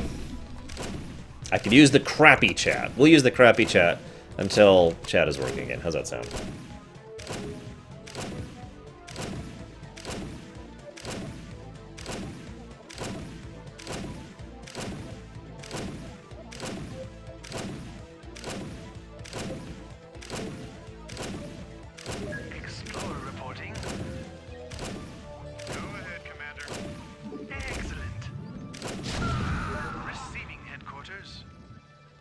Upgrade complete. Okay. It's crappy. I can't do anything with it. So it's just red on white, and it doesn't show emotes properly half the time, and it's just kind of sucky in general. It is a definitively inferior chat plugin. Commander. In the cage. So, All crews report. I'm leaving it up just for if it fixes itself, Dios. So if it fixes itself, then I could look and be like, aha, it's working. Or you guys could see it and be like, aha, Arsh, it's working. Yes, absolutely, Krenzler. Paul Edding is awesome, Nighton. What are you talking about? Aldaris is amazing. I actually like Aldaris as a character, which is fascinating considering he was designed in the original StarCraft to be an ass. He was literally designed to be the stereotypical obstructive bureaucrat. And they turned his character around so hard in Brood War, so that he turned around and was like, hey, I'm suddenly not an ass. It's like, oh, dude, awesome. Yeah, I'm sure that ghost was like, dude, is this ever gonna work? I don't know how to pronounce it, and I don't care. It's Ridley. Oh wait, it's Ridley. Shoot! I screwed it up myself. Your forces are under attack.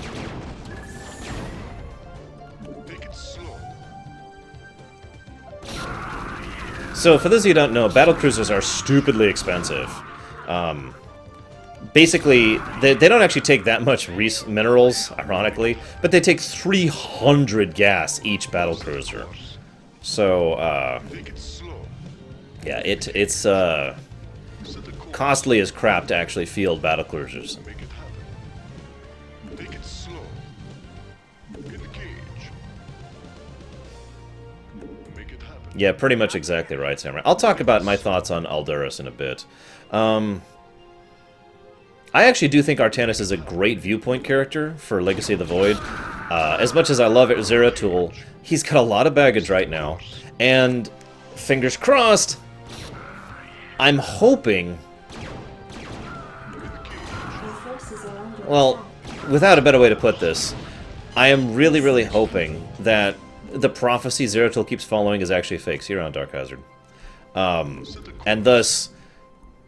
Well, basically, Zeratul does not make a good viewpoint character, if you're following what I'm saying about it. Now, of course, the other option is they could have just had a new viewpoint character. Celendus would have been a good example of a character that we could have done that. In fact, if I'm not mistaken, Celendus will be back in Void.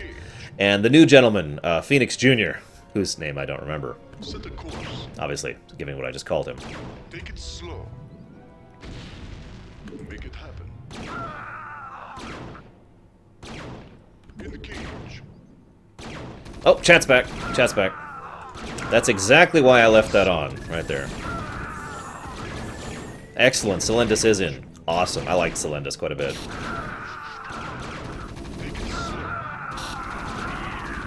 Invincibility is back off. I have turned off invincibility. Set a course. This is actually my normal strategy for this mission. It's one of the reasons I didn't want to cheat on this one, because I got this mission. Speaking of which...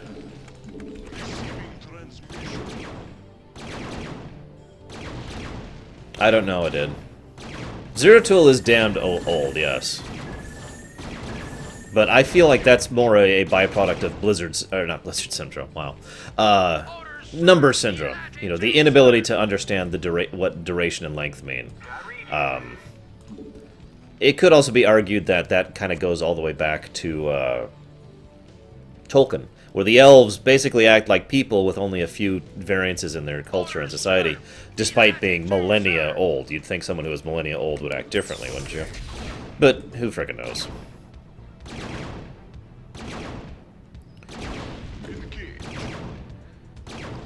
I hope Celendus is alive and kicking. I liked her as a character. Your forces are under attack.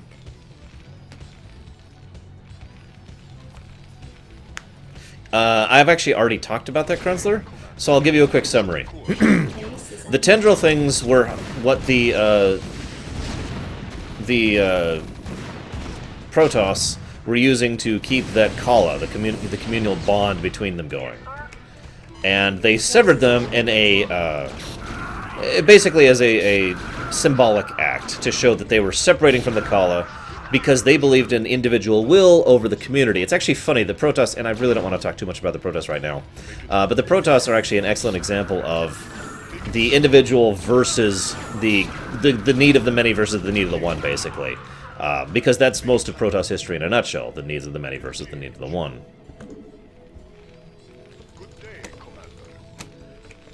Now we have 6 battlecruisers.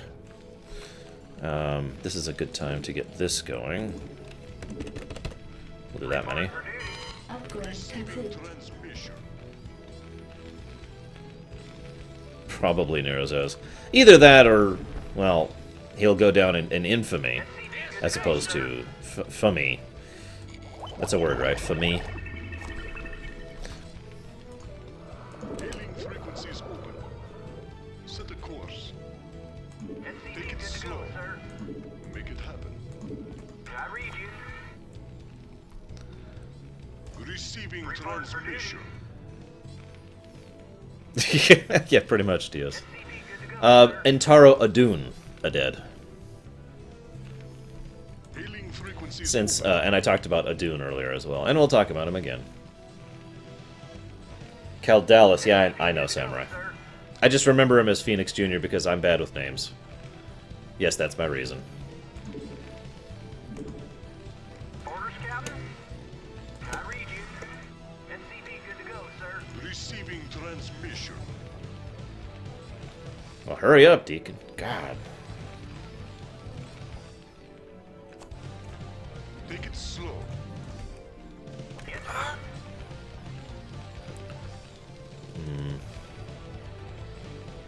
That's a good question.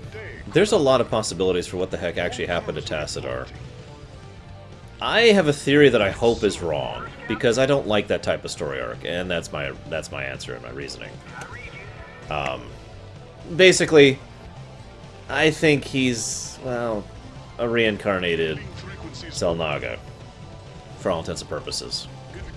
Or a Zelnaga that was put into the body of a Protoss, or something along those lines. And I hope that's not true. We'll see. Nice, Samurai. Phoenix Jr. I mean, it fits him, yeah, if you think about it. Reporting for duty. Right away, sir. Let's get the repair crew team. I need you to go with them for... what? Almost done, Fearsome. Although, admittedly, if this is our pace, we do need to hurry this up a bit.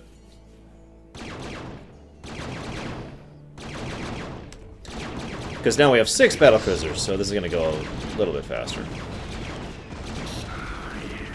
And we have a science vessel, so their cloaked wraiths can't stop us, so yeah.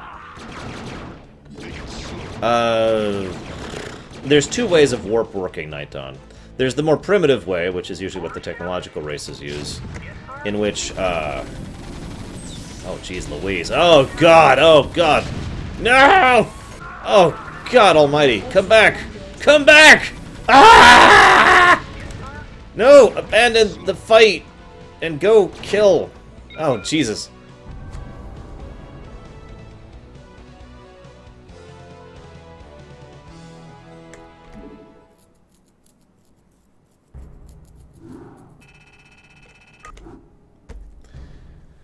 Welcome out.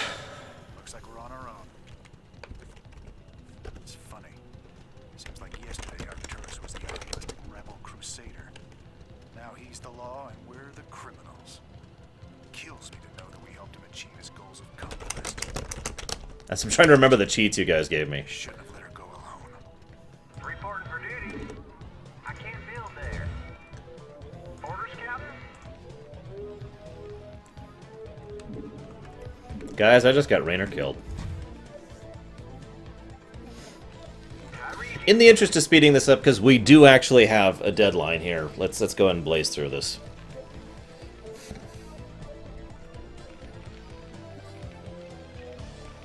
No, Samurai.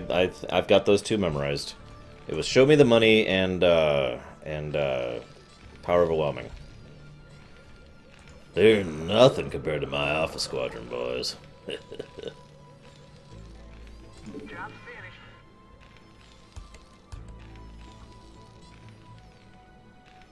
What was the no supply one? Because that's relevant. That's one that'll help speed this up a lot. I don't care about the map, and I don't want to just win the map. That actually, from what I understand, completely screws up the scripting. Job's finished. I read you.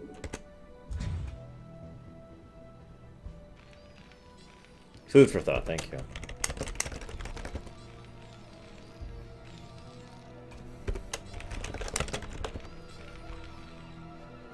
Job's finished. Affirmative. Roger that. Affirmative. Oh no! Warp! Right, two types of warp. There's the more technological version of the warp, which basically involves bending space around the target in order to get it to the... It's a basic Star Trek style warp, basically. It's not actually anywhere near as fast as most other settings are. In actual fact, the fact that it took about 30 years to cross, I think it's a quarter of the galaxy, is very indicative of exactly how slow warp travel is, relatively speaking. Wait, no. Battlecruiser operational. See you around, Krenzler. Battlecruiser. I'm sorry, Venters. Battlecruiser operational. Battlecruiser operational. I'm not sure, Zechariah. I would say it's not the most... God, I hate Ghosts! I hate Ghosts more as a Protoss, but I really hate them in general. Lockdown! God, I hate Lockdown! Transmission. This is the Lockdown mission, I just remembered that. We have you on visual. Anyways, Is open. so yeah, there's also warp travel, which is a little bit closer to wormhole. This is actually what the Terrans themselves, or the Terrans, wow, the Zerg themselves use. And they have this whole,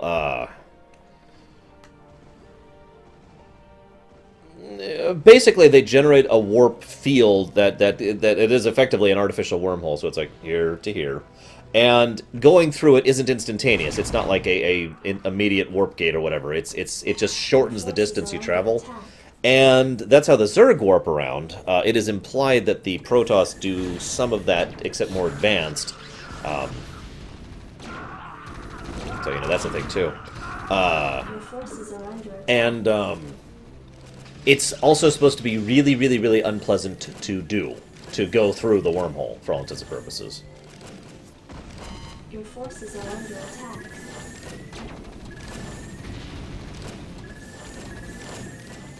It's the kind of thing that can happen, Henson. It's hard to explain. Your forces are under attack. But basically, it's not impossible for a biological being to be capable of doing what the Zerg do. I think that's the best way I could put that. Oh my god. It's basically a nuke, Venters. A nuke that has been concentrated into a single blast. Like, basically, imagine if you detonate a nuke and then all the energy from that nuke is shot at you. That's what a Yamato cannon does. Lockdown, lockdown. God, I freaking hate lockdown! You know what? You know what I have to say about your lockdown? Assuming you survive this, which you shouldn't, but you know, whatever. Hey, you, get up there. Get up there. Your forces are under attack.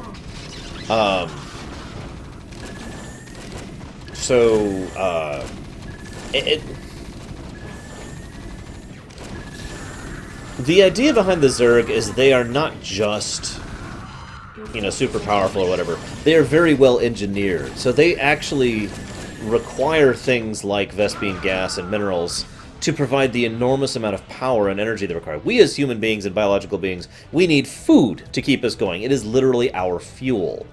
Zerg require minerals and Vespene geyser, which is pretty much a one-to-one... Like, imagine if we could just eat calories directly. That's kind of what the Zerg are doing. It's extremely efficient energy source. So they can do a lot more with their bodies than we can, because how much of the energy... For those who don't understand the biology of this, the human body uses a ton of the energy it takes in to consume the energy, to procure the food, to eat the food, to push it down through the stomach, digestion, internal intestines, and then, of course, distributing it through there, through the kidneys, through the livers, out into the bloodstream. All of that takes a huge amount of that energy. We are still efficient. We are still gaining more energy than we are losing. But the point is, we are extremely inefficient when it comes to that, when it comes to how much energy we procure. The Zerg just, energy, done. And so that allows them to do a lot more than what we can do biologically. They don't need air. They don't need food. They can just function. So that's one of the and they can maintain so there's a fairly large amount of that the Zerg can do that actually makes a huge amount of sense, even with real-life science. Their ability to function in space is somewhat limited, but for all intents and purposes, most of the negative effects of space just don't apply to a Zerg. There's nothing creating pressure bubbles within them, so that's not an issue. They have a tremendous amount of muscular strength, far more than we do, so the gravity situation is non-existent. The cold doesn't affect them for the same general reasons we've already discussed, etc., etc. So it is actually quite easy for Zerg to be functional, more or less regardless of terrain. It is also worth noting that the Zerg are not universal. One Zergling is not equal to another. As we find out a great deal of in Heart of the Swarm, a lot of the Zerg specifically are adapted on the fly to the environment they're in. For example, the Zerg birthed on Char are Zerg specifically adapted to Char, to the ash, to the fire, to the magma, all that fun stuff. Zerg birthed on Braxis, for example, are more towards the ice and frozen, etc., etc., etc. So, I hope that answers your question. Because now it's time for the inauguration! This is just an awesome cutscene. Yeah. No, they don't need to breathe. There's no reason they need to breathe, Samurai. Why do we need to breathe? Why do we need oxygen, biologically speaking? And I'll go ahead and answer. I'm not going to go into the full depth of the answer, but basically, we need it because we are inefficient gas bladder machines. They don't need oxygen, or hydrogen, or any gas. So, like I said, that's just kind of...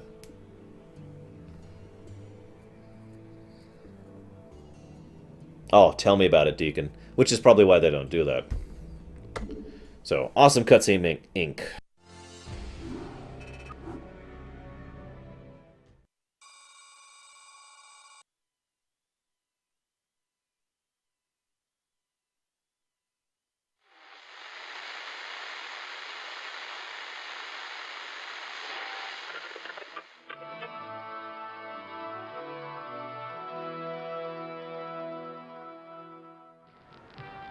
Fellow Terrans, I come to you in the wake of recent events to issue a call to reason. Let no human deny the perils of our time. While we battle one another, divided by the petty strife of our common history, the tide of a greater conflict is turning against us, threatening to destroy all that we have accomplished. It is time for us as nations and as individuals to set aside our long-standing feuds and unite. The tides of an unwinnable war are upon us, and we must seek refuge upon higher ground lest we be swept away by the flood. The Confederacy is no more. Whatever semblance of unity and protection it once provided is a phantom, a memory. With our enemies left unchecked, who will you turn to for protection? The devastation wrought by the alien invaders is self-evident. We have seen our homes and communities destroyed by the calculated blows of the Protoss. We have seen firsthand our friends and loved ones consumed by the nightmarish Zerg. Unprecedented and unimaginable though they may be, these are the signs of our time. The time has come, my fellow Terrans, to rally to a new banner. In unity lies strength. Already many of the dissident factions have joined us. Out of the many, we shall forge an indivisible whole, capitulating only to a single throne. And from that throne, I shall watch over you. From this day forward, let no human make war upon any other human. Let no Terran agency conspire against this new beginning. And let no man consort with alien powers. And to all the enemies of humanity, seek not to bar our way, for we shall win through, no matter the cost.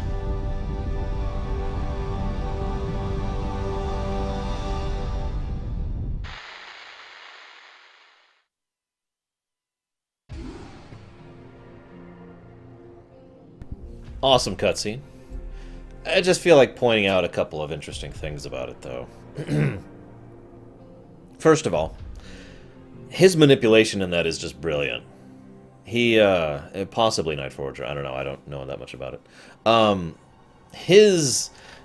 Okay, so he starts off by, you know, the Confederacy's gone. The aliens are at our doorstep. And he engenders fear, and then he encourages everyone to, you know, to unite under his flag. He emphasizes that anyone who is against this new beginning is going to be an enemy of the state. He also mentions that many of the dissident factions have joined us. And it's funny because that's not necessarily true. You can spoil whatever, Ventures. This is a Lorerun. In other words, it is entirely possible that he said that before the various factions had actually joined up with the Terran Dominion. And he was saying that because now the dissident factions are going to be thinking, oh god, I don't want to be left in the lurch. I don't want to be the one faction who hasn't joined up and then gets crushed by the others. So many of the factions would then join in. Because, you know, that's logical. It's just brilliant. That speech is just ruddy brilliant. I love that speech by Mengsk. It is not quite at the level of, say, Veins in Final Fantasy XII, but it's actually it's up there. It's one of the top ones. And from that throne I shall watch over you. Love the sound variants on that thing. Anyways, great speech. The Terran Dominion has just been formed. Of the ashes of the Confederacy, a fairly large number of the Confederates have joined the Terran Dominion. A huge number of the powers who weren't loyal to a major force have joined it. Almost all of the outlying worlds that were Confederacy forces are now Terran Dominion forces. The Emotion Protectorate remains separate. The Kelmorian Combine basically immediately brokers a deal saying, oh god, please don't kill us, here, have some minerals. And so now the Terran Dominion, in addition to everything else, has backing and whatnot. It is also worth noting that the Emotions at this point in time still supports the Terran Dominion. Remember, the Emotions have been supportive of the Sons of Korhal since the beginning. That will slowly change over time, until it gets to the point where the Emotions are fully against the Terran Dominion and supporting Valerian, but that's in the future. I still think the Confederacy is worse than the Dominion, and it's really simple. Both of them are evil. Both of them approach things with the you don't matter mentality. However, the Confederacy made things worse. The Terran Dominion at least actually accomplished things. The Dominion, I've talked about this before, I hate to defend the Dominion because it's such a hideously evil organization, but you have to consider they're not being evil for evil's sake, and they're not being evil to elevate the elite few like the Confederacy was doing. It's not the 90%, 10%, 0% thing again. It's all about, if we look, imagine cold calculus being applied to everything. That's pretty much the Terran Dominion. Lives don't matter. You know, the individuals don't matter, so, you know, ethics flung out the window. Morality flung out the window. We will do whatever is necessary in order to accomplish our goals, and they accomplish a lot. But we'll talk more about that in Starcraft 2. For now, the swarms have crushed the meager human resistance and laid waste to 9 of the 13 Terran worlds. It's worth noting that's only the core worlds. Obviously, the Terrans have way more than 13 worlds. Shortly after the fall of the Terran capital world of Tarsonis, the main Protoss fleet abandoned the Terran sector. Now efforts continue on Tarsonis to weed out the remaining Protoss forces. Yes, there are, Night Forger. There's a few. Hey, War Wager. See you around, British Twitch.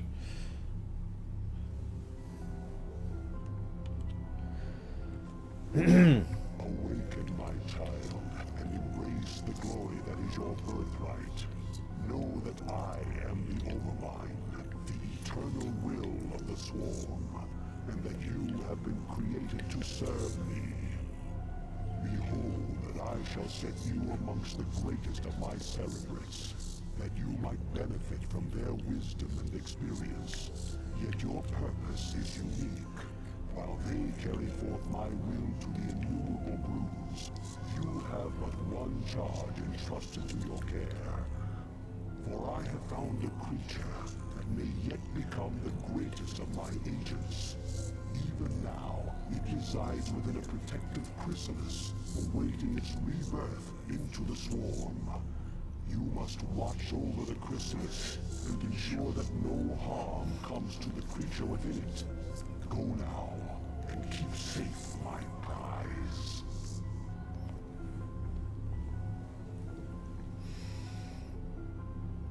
So immediately we get this strong impression. Everything's different. We don't get some briefing. We don't get treated like we're a person.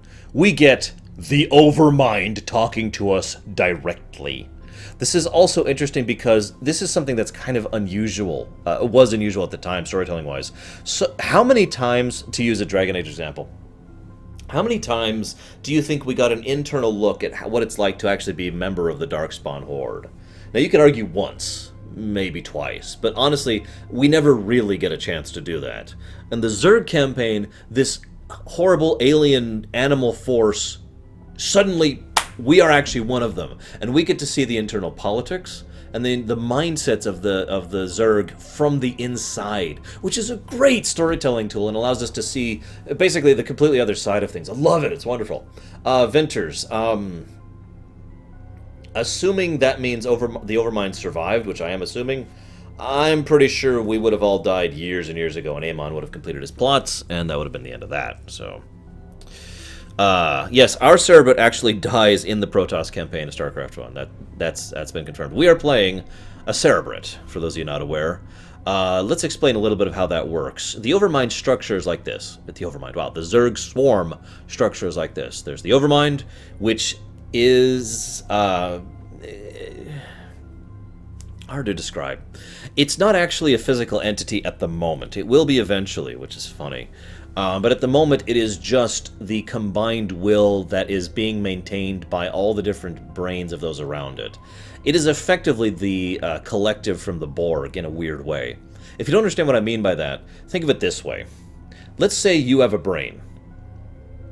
You do have a brain, right? Okay, so you have a brain. Imagine each little cell in your brain, okay?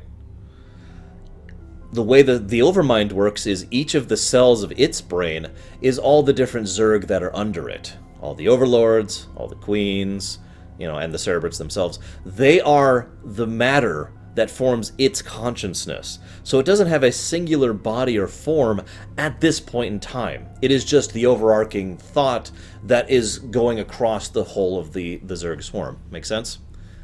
So, hang on. Let's get this skull out of the... Now, the Cerebrates are the next step down. The Cerebrates are physical creatures. They are basically gigantic brains. They're very similar to the brain bugs from Starship Troopers, actually. Or vice versa. I'm not sure which came first. They are... Each Cerebrate is given control over a brood. And it's basically a way to have a direct tie into control. Because there is a command structure for the swarm. And well,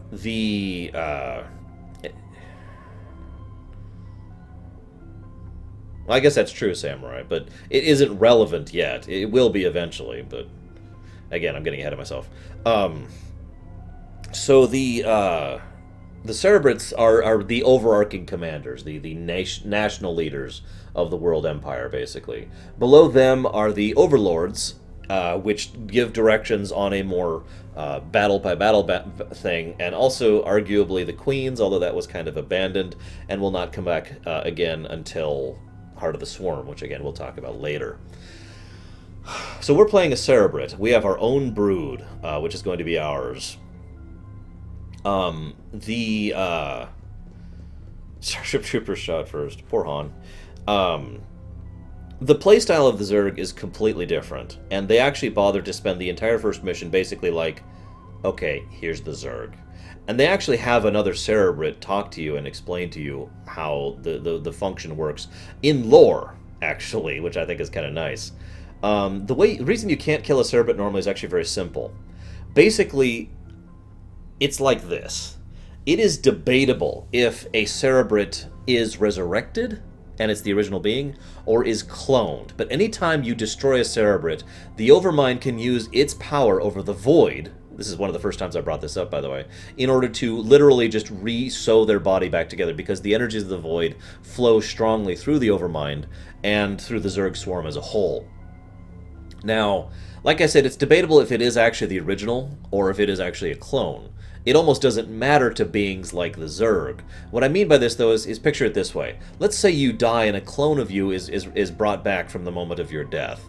Now, the clone may or may not even be aware of the fact that it's a clone, but it is not the original you. You do not continue. You died. Bam. No more memories, no more nothing. You're gone. The clone keeps going in your stead.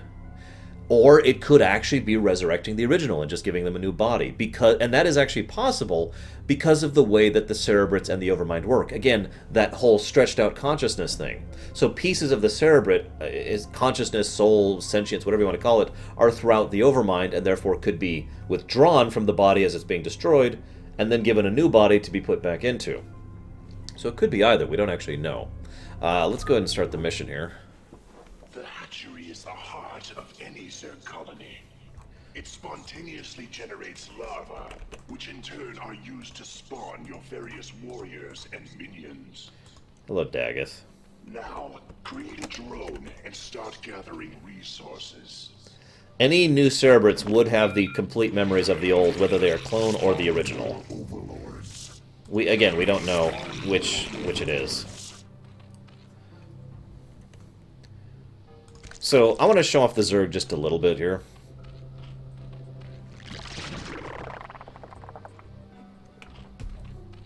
Well, but you don't, Baronessa. You will have no further memories. You are gone. The clone is going on now. As your forces grow in number, you must hatch more overlords to control them. But yeah, exactly. It's actually very similar to what happens in Soma. If you don't know you're different, you will have no way of knowing. Structures. The drones themselves mutate What the? into these structures. Mine! Never use your last drone to make a building. He dies, Nero says. He's actually in Brood War.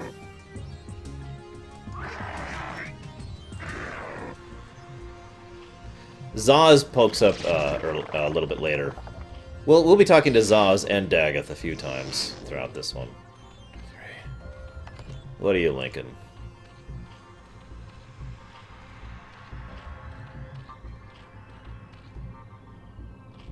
Now, order your drone to...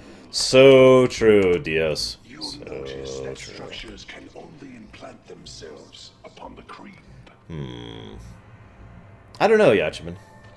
You can make creep colonies to extend the creep, but only a hatchery can be built upon open ground. Yes, exactly, Samurai. Well, see, the reason I mentioned that it doesn't matter is these are the Zerg, not people like us. The Zerg are all about the swarm anyways. So it probably doesn't actually matter to the cerebrates if they die or if they are resurrected. One way or another, the swarm continues. Right? I like Zerg music a lot, by the way. We had, like, the old country twang of the Terrans. We've got kind of a deeper metal, heavy feeling to the Zerg. And then we'll have the strings and kind of choral, I don't know how to say that word, choir-like music of the Protoss once we get there. Now, I gotta be honest, when I first did this, very, very first time, I was really grossed out playing as the Zerg. I was just like, oh, God. And I was also totally unprepared. Let me explain to you what happened the first time I played the Zerg, because I'm just gonna do it. No, I haven't, Aura Rager. I was like, oh my god, I've already got 8 units. I was such an idiot when I was younger. I've already got 8 guys. Go, my minions. Now, I'm controlling them a little better here, but, the Zerg are still gross. I don't know why. I think I've just become dulled to them after a while. They're a lot grosser in Starcraft, too.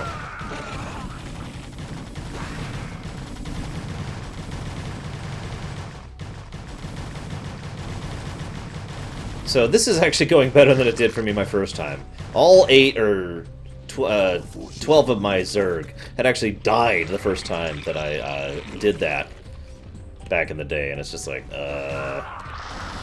oh, maybe? Yeah, there we go. That's what happened. So now I'm defenseless. Yeah, exactly, Javan. Which is funny, because the cerebrates are one of the only exceptions to that rule. And there are many theoretical reasons as to why that is, and in fact I have my own theories, which I will of course be sharing with you. But not right now, of course, that would be crazy. Actually, no, let's just go and get some gas going.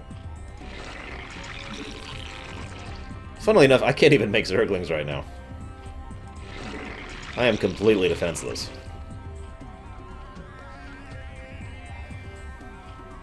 Yeah, I honestly gotta be honest.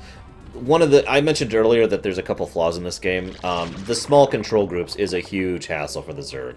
I've tried to do Zergling rushes before. I usually use all 8 control groups just to get the Zerglings out there, and even then about half of them just get crunched. Because that's what happens, they're Zerglings.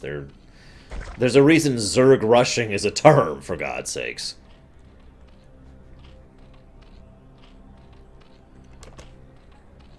I'll bookmark this war wager. There we go. Bzz.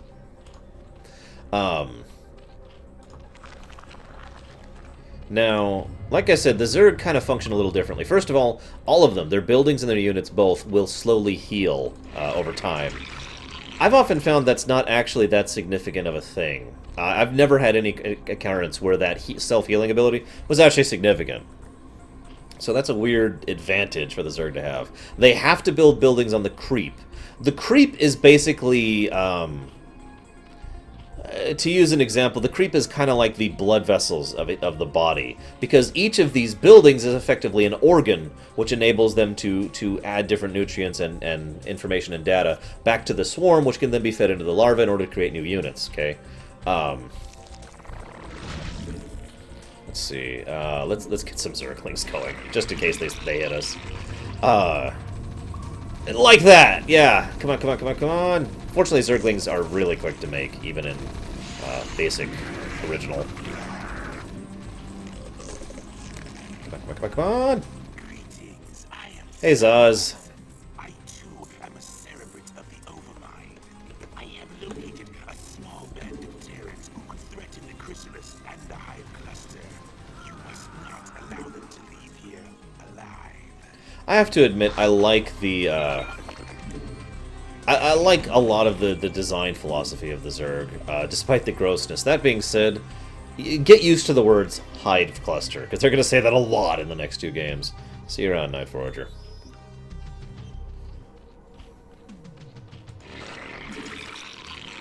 Hang on. So I need to... So,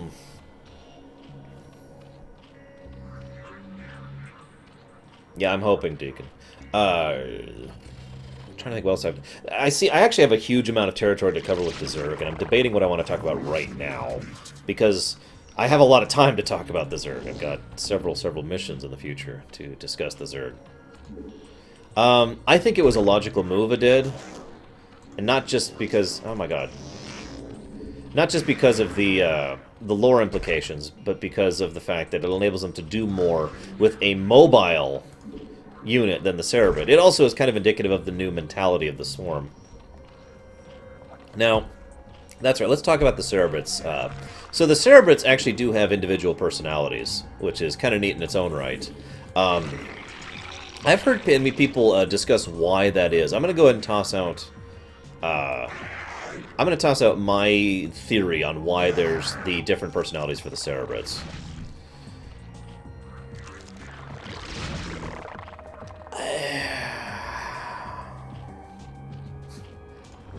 I don't know how to say this without you making fun of me, so I guess I'll just say it.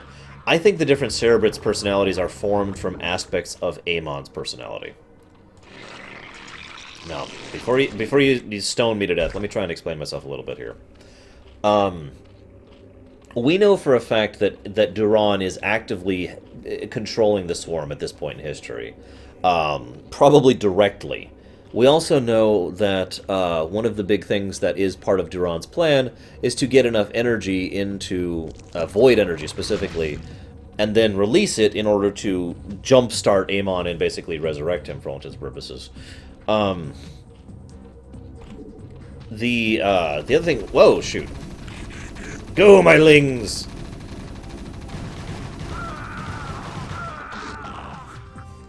There we go.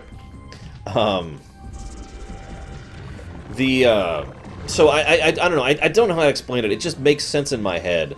Because we've got Dagoth, who is the arrogance, and we've got Zaz, who is the sniveling, and we've got just that general perspective between them is of the, you know, kind of a thing. It feels like pieces of a personality, in other words, is what I'm trying to say. I've always thought, even before I knew Amon existed, that each of the cerebrates was a piece of a personality. I just originally thought it was the Overmind's personality that was imbuing them each with this this thing.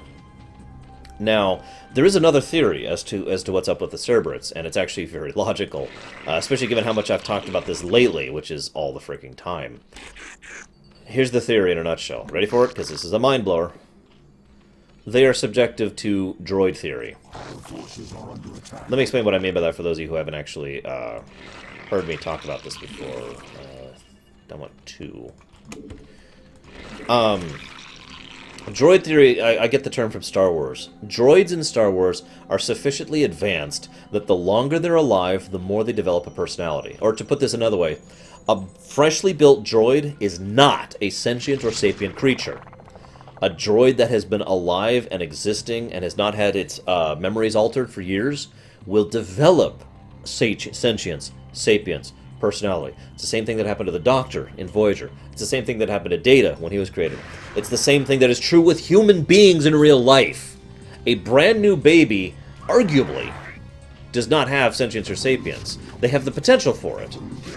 And as years pass by and they interact with other people and they gain experience and memory and whatnot, they will slowly get to a point where they will have individuality in that sense. See you around, KPX.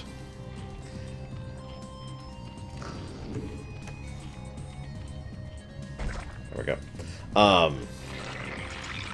So this is what I think happened with the cerebrates. They were given the individual will specifically so that they could function as leaders of the swarm, and then they just kind of developed into their individual selves, just like a person would, just like anything else would, really.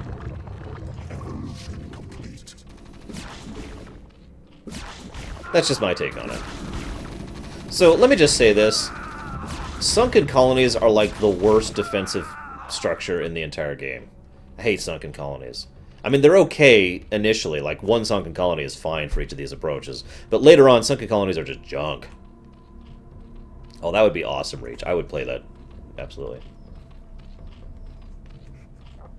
Well, there's a reason for that, Baronessa. Believe it or not, there really is. And I will explain that when we get to that episode. So, let's talk about one of the other gameplay differences of the Zerg. The Zerg only build units from the hatchery. And they can only have 3 of these larvae out at a time, and they only slowly generate larvae. There's nothing you can do to increase the larva production rate. There's nothing you can do other than to have multiple hatcheries. So most strategies with the Zerg, mine included, involve having multiple hatcheries out, because that's effectively the same as having multiple barracks out or multiple starports or whatever. Now that means, ironically, the Zerg are very centralized in their production, which actually makes sense. It's kind of a lore gameplay integration thing there. It makes perfect sense that they are... yeah, the Spine Crawler's way better. Yes, the Dominion have several like that in Arizos. But it also means that you're kind of hampered in how you function, how your base construction works. Because you always have to have room for those hatcheries, and you also need these buildings. If I don't have a den, I can't actually make a hydralisk. So the buildings are effectively research as opposed to production for the Zerg, which again is very different, especially for the time. Yes, absolutely, I do, Penguin. In fact, I actually had a fan fiction story, which I abandoned and have not continued, where there was a cerebrate that basically went rogue when Kerrigan was doing her purge, and was and therefore went out and tried to forge its own path. It didn't really want to become the new 369. That's not right. It didn't really want to become like the new Overmind like Dagoth did. It wanted to do its own thing, and it ended up encountering some rather scrupulous Kelmorians, a faction of them who had enough resources and mineral, and the two basically kind of started a deal where the Zerg would provide muscle for the Kelmorians, and the Kelmorians would provide resources to the Zerg, and the cerebrate basically grew a personality over time and grew fond of its human allies, and it went in some weird directions, and then the UED showed up again, and everything went to hell. Because that's what happens when the UED shows up, isn't it?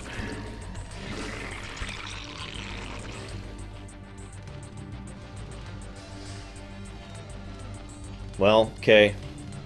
I'm thinking we have about a 1% chance of that happening.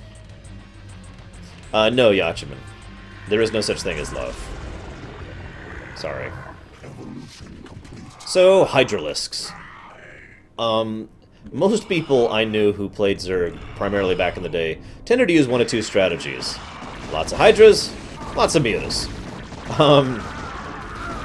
Hydralisks are kind of the Terran Marines of the Zerg. I know that sounds like a weird thing, but it's true. They're relatively fast, they have a ranged attack, they have medium health, you know, blah, blah, blah. They are the middle-of-the-ground kind of unit.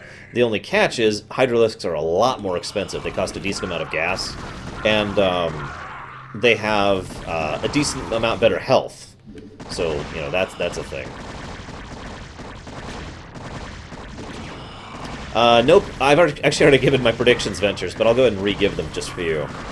Prediction number 1, we're going to see news about a Hearthstone expansion which actually changes the gameplay rather than just adding new cards. Prediction number 2, we will see the same kind of thing being announced for, oh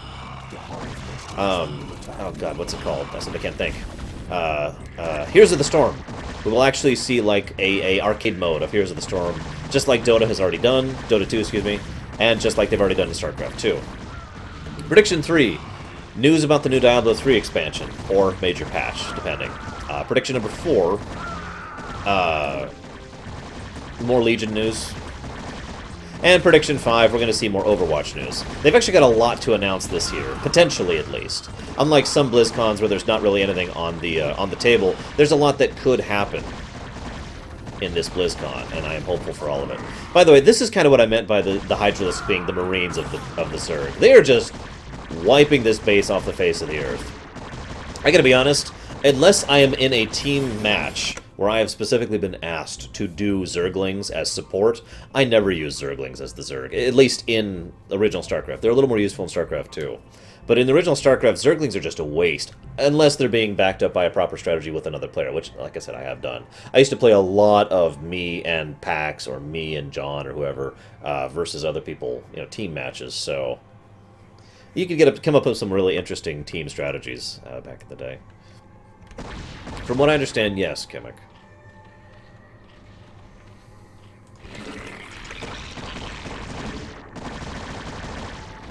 That being said, there is one use for Zerg. Basically, they could be a great way to take out certain types of units. For example, 2 Zerglings could destroy a group of tanks without, especially if those tanks were in siege mode. They are a great anti-siege counter. Another excellent use of them is as buffer. In other words, you send the Zerglings ahead while the real units are behind, so the enemy's like, oh god, attack whatever is nearest, which is the Zerglings, and then the real units are chopping them up while they're doing that. They're basically like the buffer zone that the Soviet Union was trying to do post-World War II. We win!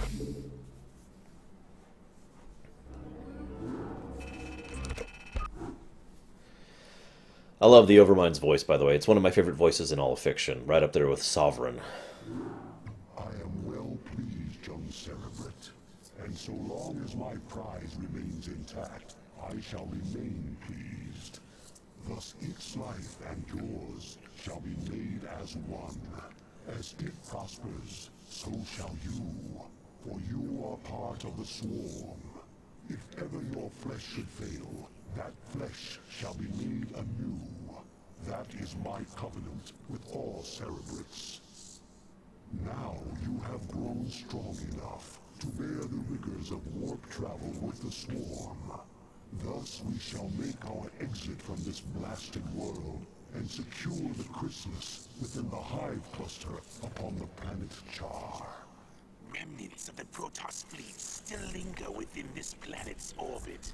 They will attempt to block our exodus at every turn. My brood shall aid you, Cerebrate, should you require assistance. So, I'm keeping track of how many times they say hive cluster, just for fun.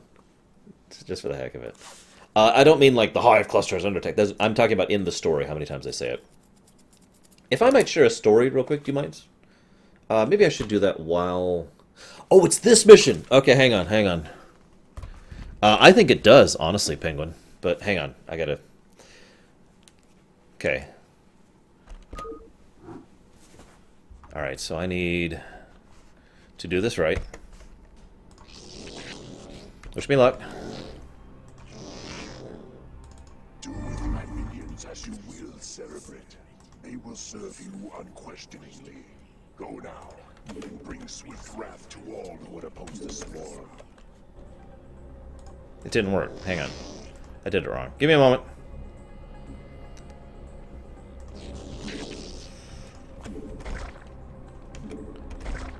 Why isn't it working? I've done this before. Maybe I have to be on the beacon. There, we'll do that like that.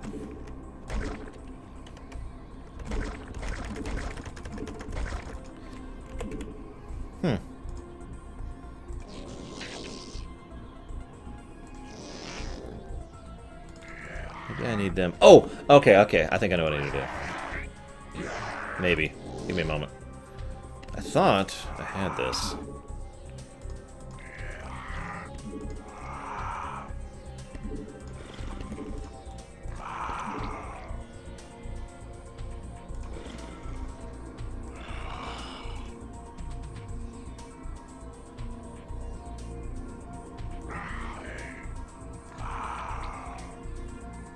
Yeah, me too, Chaosbringer. Me too. Which is funny, because it is kind of true, isn't it? There we go. Let's try it now.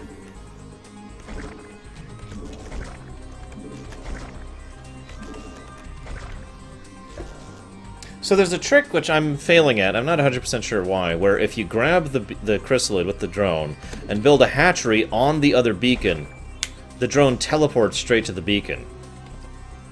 And I was really hoping to show that trick off for you. Not sure why it's not working, honestly. Oh well. We are going to hurry this up, because there's not a lot to talk about in these first missions, and we do have a deadline to reach, so... Go! So, what was I talking about? Zerg... What was I talking about? I was in the middle of starting to talk about something.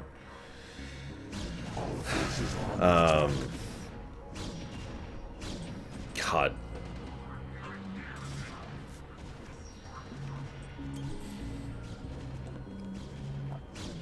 I can't remember. Travel, different broods. Oh! One of the things that I find really interesting about this, and again, just as another way to further re-emphasize exactly how much the Overmind cares about getting his hands on Kerrigan, and how much this matters to him. He created a new cerebrate just for Kerrigan, for the Kerrigan brood, basically.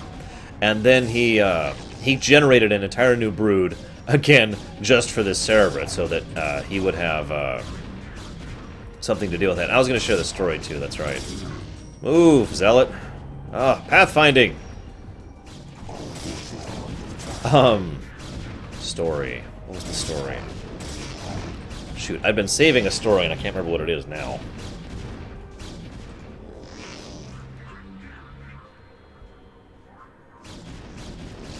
I don't remember the story. I was saving it from earlier, too, because I was going to mention it back during Terran campaign. Your first jump through warp space could be unsettling.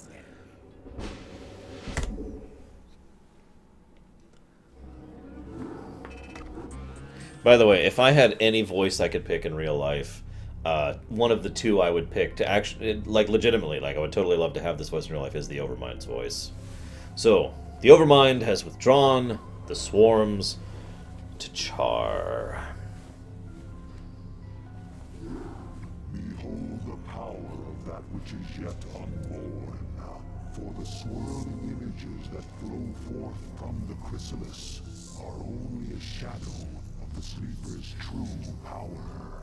The psionic emanations of the chrysalis have reached out into the depths of space and lured our enemies to us. Even now, we are aware of their plans. All squadrons close formation. Scan for hostiles. Emperor Arcturus believes that there's Zerg out here, so it's our job to flush them out. I don't want any slip-ups this time. We'll show these critters that they can't run from the truth. Engage the Terran forces with care. Your priority is to protect the chrysalis at all costs. So it's another hold the line mission, basically. Survive for X period of time. I think. Oh, never mind. This is a wipe them out. Sorry, the next one's the hold the line mission. Ma bad. So, gosh, I have so much to talk about here, and I don't even know where to start.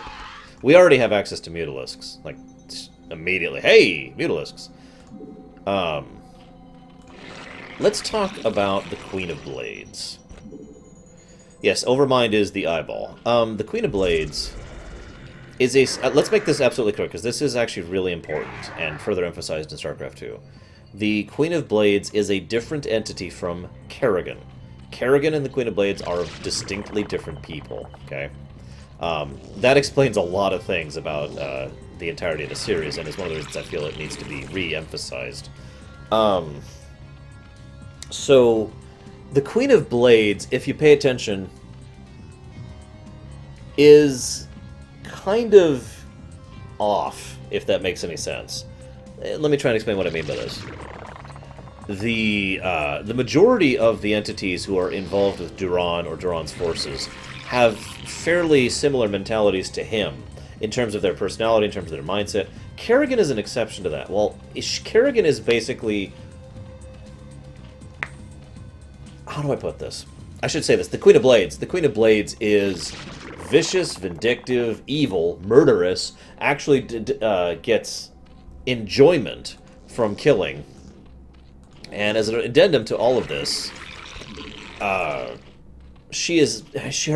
best thing that can be described as her goal is to sit on the top of the heap and wipe everything out that isn't her.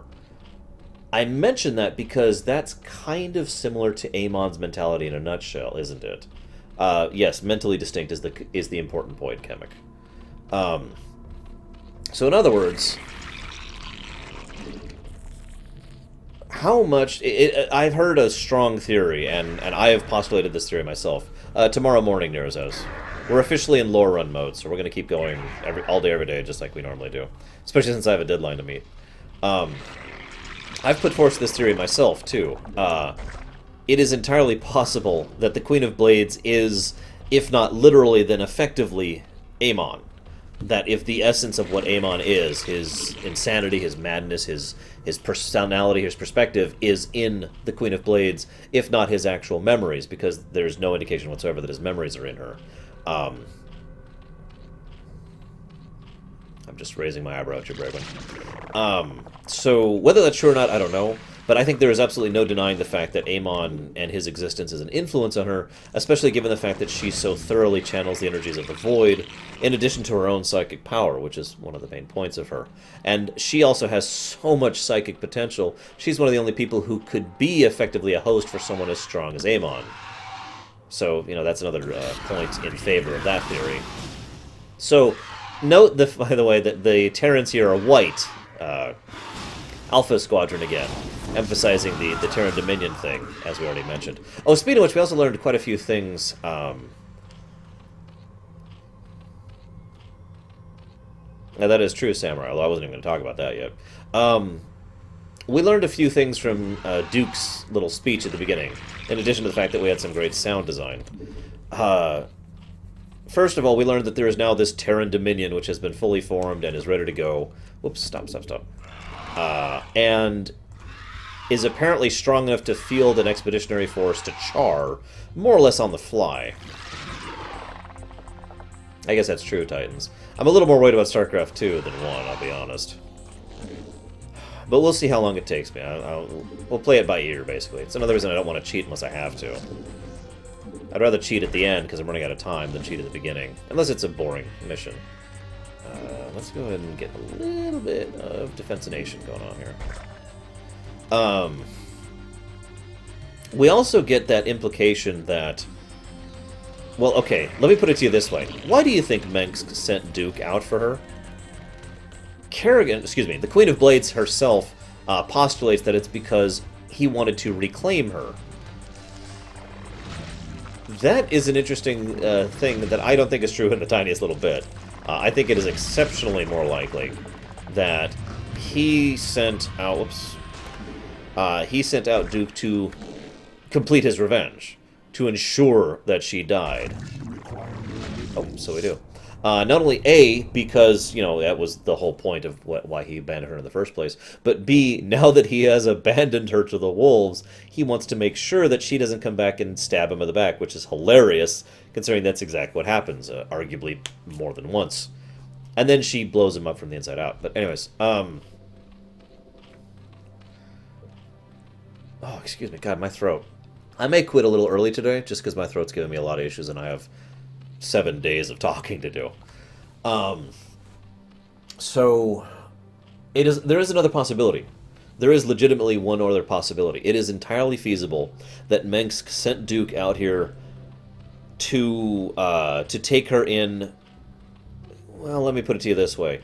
We know for a fact that Mengsk has been working with Duran, with the hybrids. And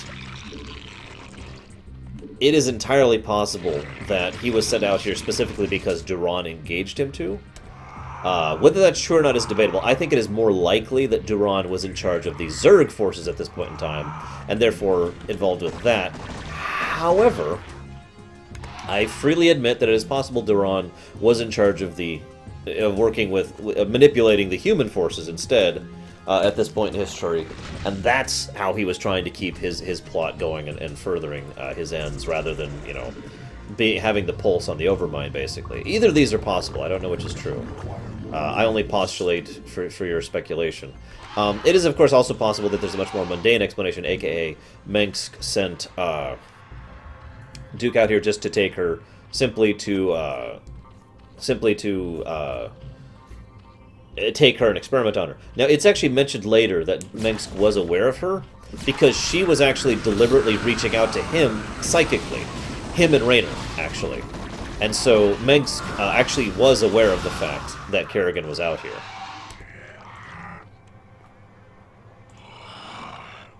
So. After this game specifically, well, he'll show up in Brood War. Or do you mean after StarCraft Wings of Liberty, in which case he'll show up in Heart of the Swarm? Or do you mean after Heart of the Swarm, he dies in Heart of the Swarm? He is actually killed in Heart of the Swarm by Kerrigan. At great cost to herself, I might add. It's actually a really cool scene.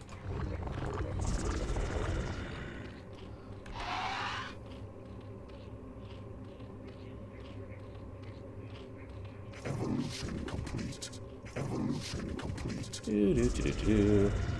Yeah, we should have a cutscene after this where she reaches out to Raynor. Here she's reaching out to Mengsk. Again, she herself mentions this too. God.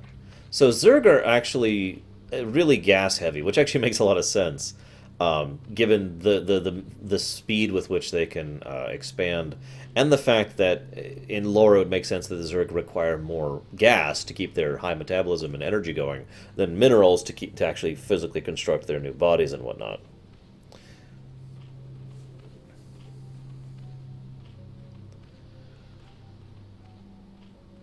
Which scene specifically, Deacon? If you don't mind helping me out here. I need 2, 3 more, so I do actually those. No, Baronessa. Remember, efficiency. There's nothing to expel. Also, your gross So you're wrong and you're wrong.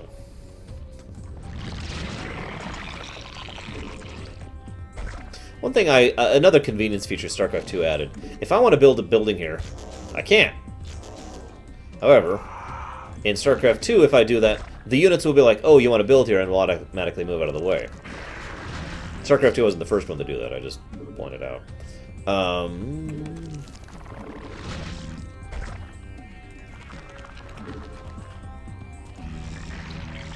So, transporting for Overlord, increased Overlord sight, and of course Overlord movement, suddenly turns the Overlords from slightly useful to extremely useful. I used to prioritize all of those upgrades back when I used to play Zerg competitively. Not very good, like I said, I mained Protoss, but every time I was Zerg, I'd be like, get the Overlords! And now we need to expand, so let's find an expansion spot. Evolution complete.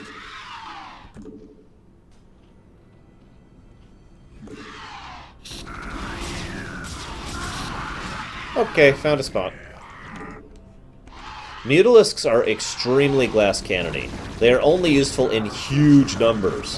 However, they are uniquely designed to be good for that because they don't interfere with each other. They have a pseudo AoE attack, and they also happen to be really fast, so they are a very excellent unit to mass.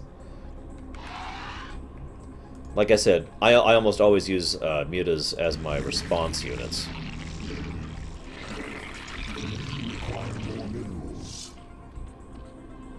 Oh, yeah.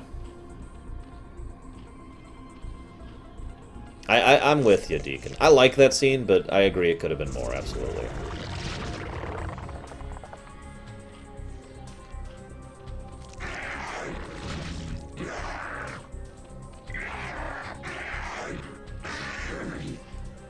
Although I still say his gloating over her makes sense, as I've argued before. For the same reason that his trying to kill her in the first place in the original StarCraft makes sense. Mengsk is flawed.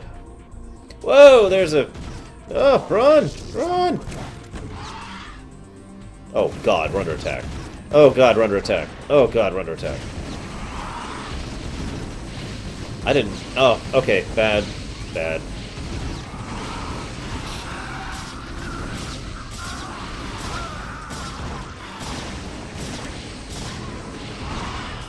So this is where that speed comes into play.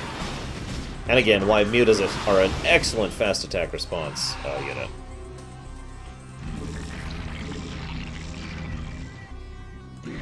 I have no thoughts about it whatsoever, Reach. None.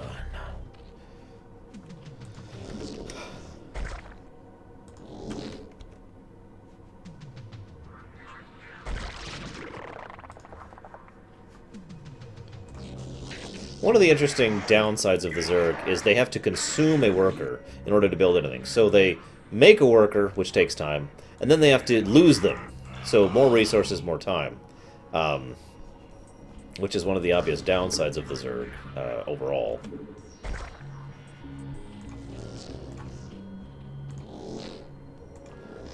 They also, Hey, Visual Eminem, what's up? Yep. Words. I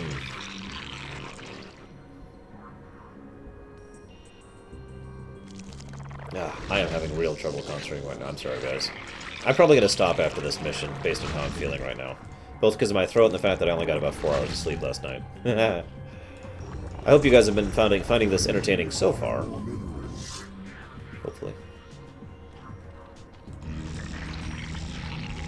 I can only afford 3 right now, really.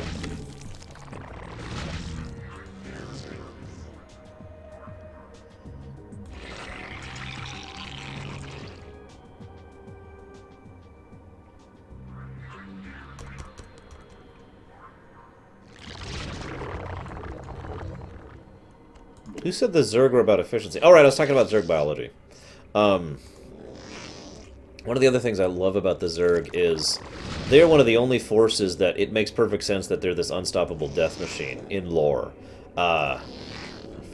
It's the droid army thing all over again. What advantage do you think an army that can be produced in a matter of months or years and completely replenished has the advantage over an army that needs to be reproduced, you know, the hard way, basically. Like, in other words, the Terrans and the Protoss both kind of have to go have children and have them grow up over the course of decades in order to be combat ready. The Zerg can have new units ready to go pretty much just like that. I've often felt that this is one of the reasons why the Zerg in lore are the incredible threat that they are. Because they can just keep going and oh, okay, we got some more minerals, we got some more Vespene gas, and that's all they need to make another army. Just bam, and make it happen. Arguably, the main reason the Zerg swarm hasn't just won so far is they've never actually tried to. The swarm under the Overmind was interested in A, the Overmind's goal of freedom, and B, taking Ire.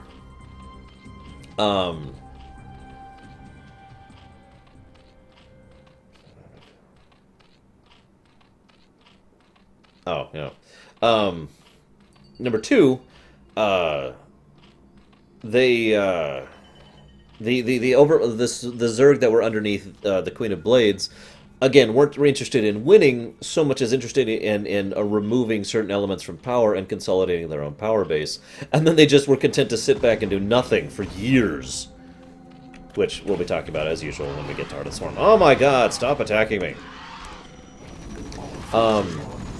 Then we have the swarm under Kerrigan, which obviously is not even remotely interested in those horrible things, and even has to be careful against the newly reunited Terran Dominion, since she's trying not to be hideously evil, and therefore can't go after, for example, civilian targets.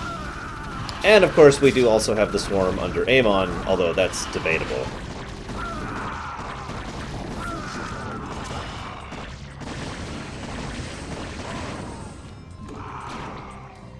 What? Where? Oh, there it is. I didn't even see that guy. Yeah, they're officially attacking from the air. Yeah, like I said, I got like 5 hours of sleep, and I'm having issues. Yesterday was actually a really bad day for me, ironically, despite the fact that I got my tower back and working and everything.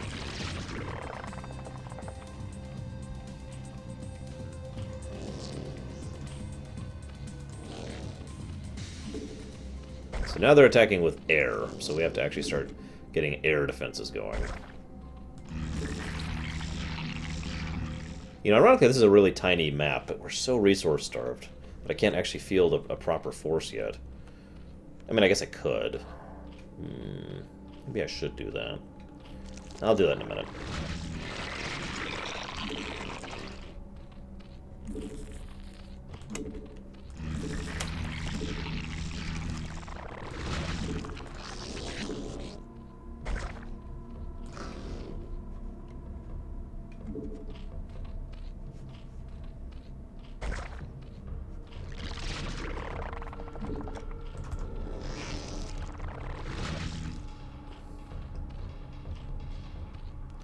There are several ways to do so, Reach. Are you asking in gameplay or in story?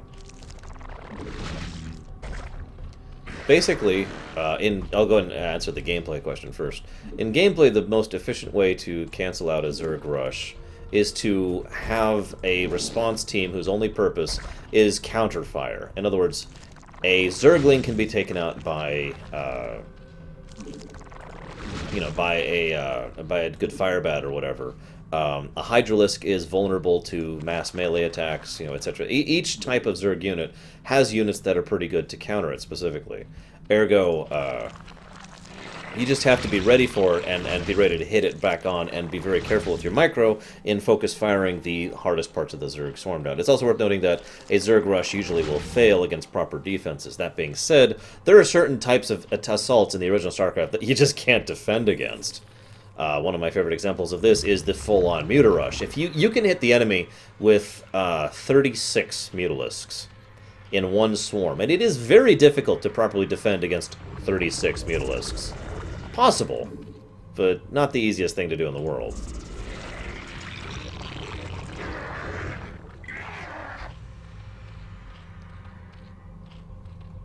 In lore, you don't. Seriously, the Zerg actually swarm several times. You know, there are Zerg rushes that have happened in lore, and they've never actually been broken. They've just been defeated thanks to careful tactics or careful manipulation of the situation, or the Zerg moved on. Yeah, that's true. Zerg are actually not very good at anti-air. Even their own mutas are not good at anti-air. Hydralisks are actually very good anti-air. Hydralisks can usually crush most aerial units. Thought I saw incoming.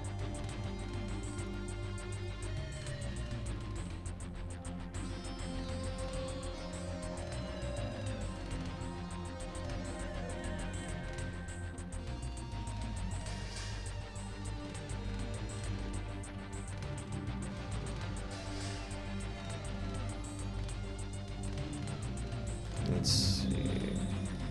We should be good to start right about now.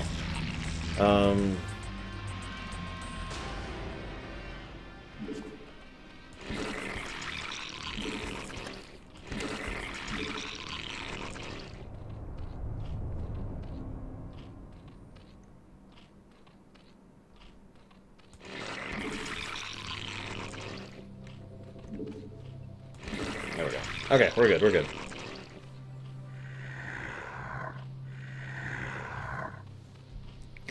Zerg units in general tend to build very quickly, too, which is rather nice.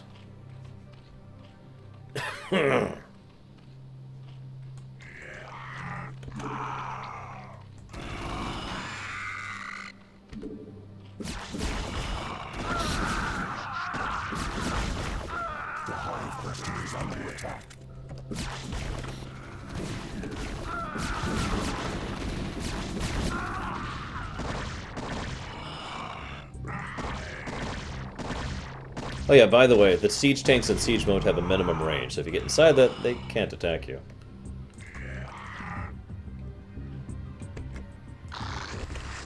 The Zerg do tend to Zerg, yes. The Zerg are ironically most dangerous when they have a real tactician behind them. It's one of the reasons why Kerrigan Zerg, yes, Kerrigan Zerg, are so deadly. Although the Queen of Blades Zerg were kind of bad too. That's also why they won, because they were actually using tactics.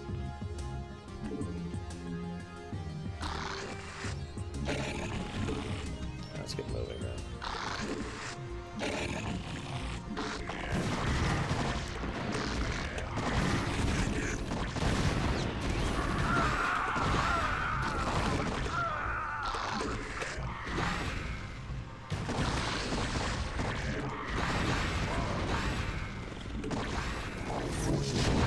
That's not happening. No, get away, stop firing uphill. So they have a very defensible spot here, and that actually sucks. So I suppose we're gonna have to go ahead and move on with Plan B.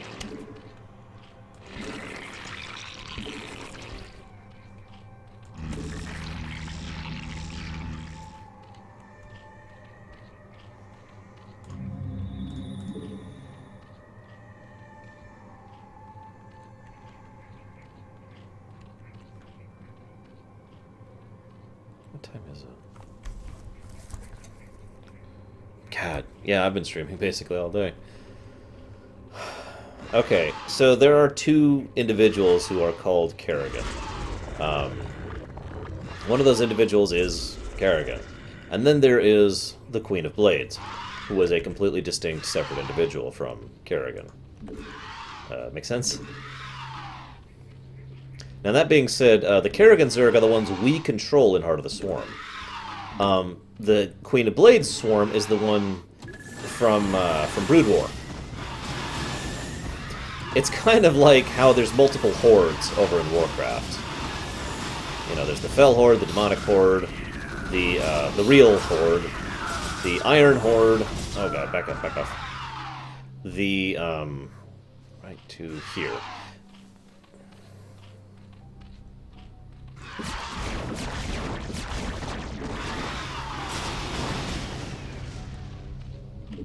Okay, this the Queen of Blades ceases to exist at the end of Wings of Liberty. She is destroyed and or reclaimed, depending on how you want to define what she is. We don't actually know fully yet.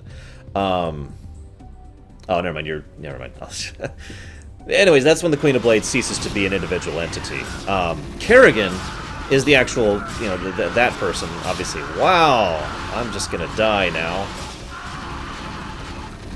Marines are actually really good at anti-mutas. Okay, we're gonna go ahead and do this. 3, 6, 9, 12. Wow, we're out of minerals. Holy crap. There we go. I hope we learn more about what the Queen of Blades actually was, and if my theory about Amon being connected to the Queen of Blades is actually correct next week. Kerrigan herself, though, obviously has memories, at least some memories, of what she did while she was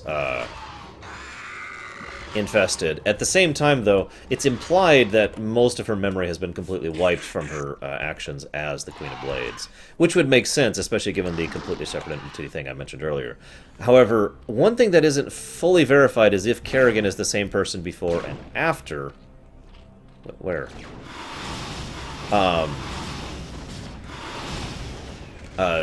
Now and Starcraft 2. To explain what I mean about that a little bit better.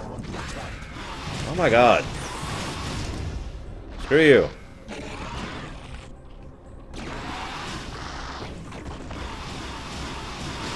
Man, just a second. To explain what I mean a little bit better. It is pretty much considered writ that the Kerrigan in StarCraft 2, that is to say in Wings of Liberty, or excuse me, not Wings of Liberty, in Heart of the Swarm, is the same Kerrigan from, you know, the original Star Trek. We don't know. Yeah, that's also a possibility, It is possible she's the same person and she remembers. It's possible that she's the same person and doesn't remember. It's possible she is not the same person and thinks she is. It is also possible she is not the same person and is pretending to be. All of these are possibilities, and I know which one I prefer to happen, but I don't know which one is most likely at this point in time. Does Kerrigan deserve redemption? Now, that is an interesting question, Kemek. Let me ask you this question. What has Kerrigan done that is wrong that needs to be redeemed?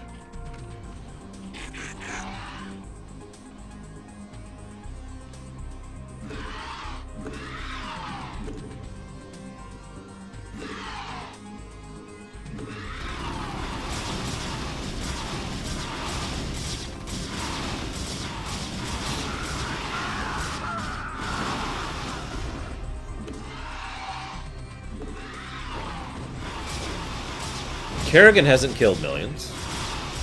The Queen of Blades has. But Kerrigan has not killed millions, no. This is another reason why that distinction is so important, by the way.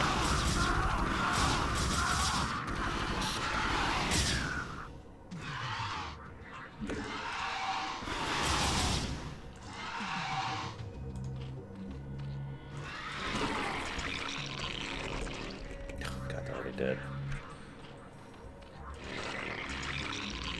Yeah, that's pretty much my question there, I did. I feel like that's one of the reasons they made the distinction so clear that it was not the same person. Because otherwise, I mean, there really is no redeeming her. If she actually was the Queen of Blades, then holy crap. But that brings up the whole corruption argument, which is, of course, thrown out the window. In other words, I actually kind of like the fact that they decided to make her a different person, and the reason why is they bypass the corrupted story, which honestly I'm kind of tired of. In other words, I started good and was turned bad, and therefore yada yada. Blizzard does that story a lot, and I love Blizzard, really, but I am kind of sick of that storyline. Yep. Well, see, that's actually absolutely true, Zed. I agree with you. I was actually going to bring that up. It is arguable that Kerrigan is not responsible for all the horrible things she did as a ghost because they were literally brainwashing her and amnesiacking her. She literally does not remember killing Mengsk's family. They wiped her mind when she came back. And by the way, she's not actually the person who, how do I put this? She's not the only one who that's true for, basically is what I'm trying to say. They do that for all ghosts. All ghosts get that treatment. So, how culpable are they for their actions? Hell, if you knew the full story of Nova, it would be... I mean, Nova is an astonishingly sympathetic character, given how horrible she comes off in StarCraft 2, because of how much crap she's gone through in her life, and how much of that was her being mind-screwed over. Now, that's debatable, Chemic. Hang on, that's kind of loud. That's debatable, Chemic, because, she does some questionable things in Heart of the Swarm. She also does some questionable things in Whispers of Shadows, which I don't fully agree with. In fact, I think it's pretty stupid that they went that route with her. So I'm not saying that Kerrigan is you know, an angel or a saint, but I am saying that she is not the slaughterer of millions. I am saying she is not the genocidal maniac who has literally caused... Actually, it's not even millions. We're actually at the point where you could say the Queen of Blades has killed billions, or at least over a billion people, which is just insane. But yeah, moving on. Go ahead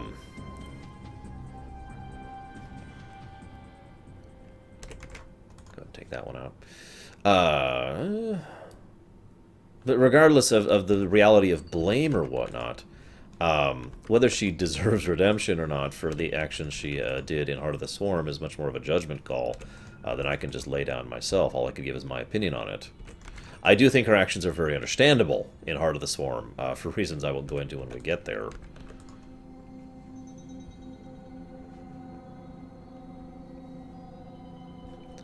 Mutas for the win. I like how we're just talking about Kerrigan and the Queen of Blades. She's not even in the story at the moment. I mean, she is. She's right here. That's her.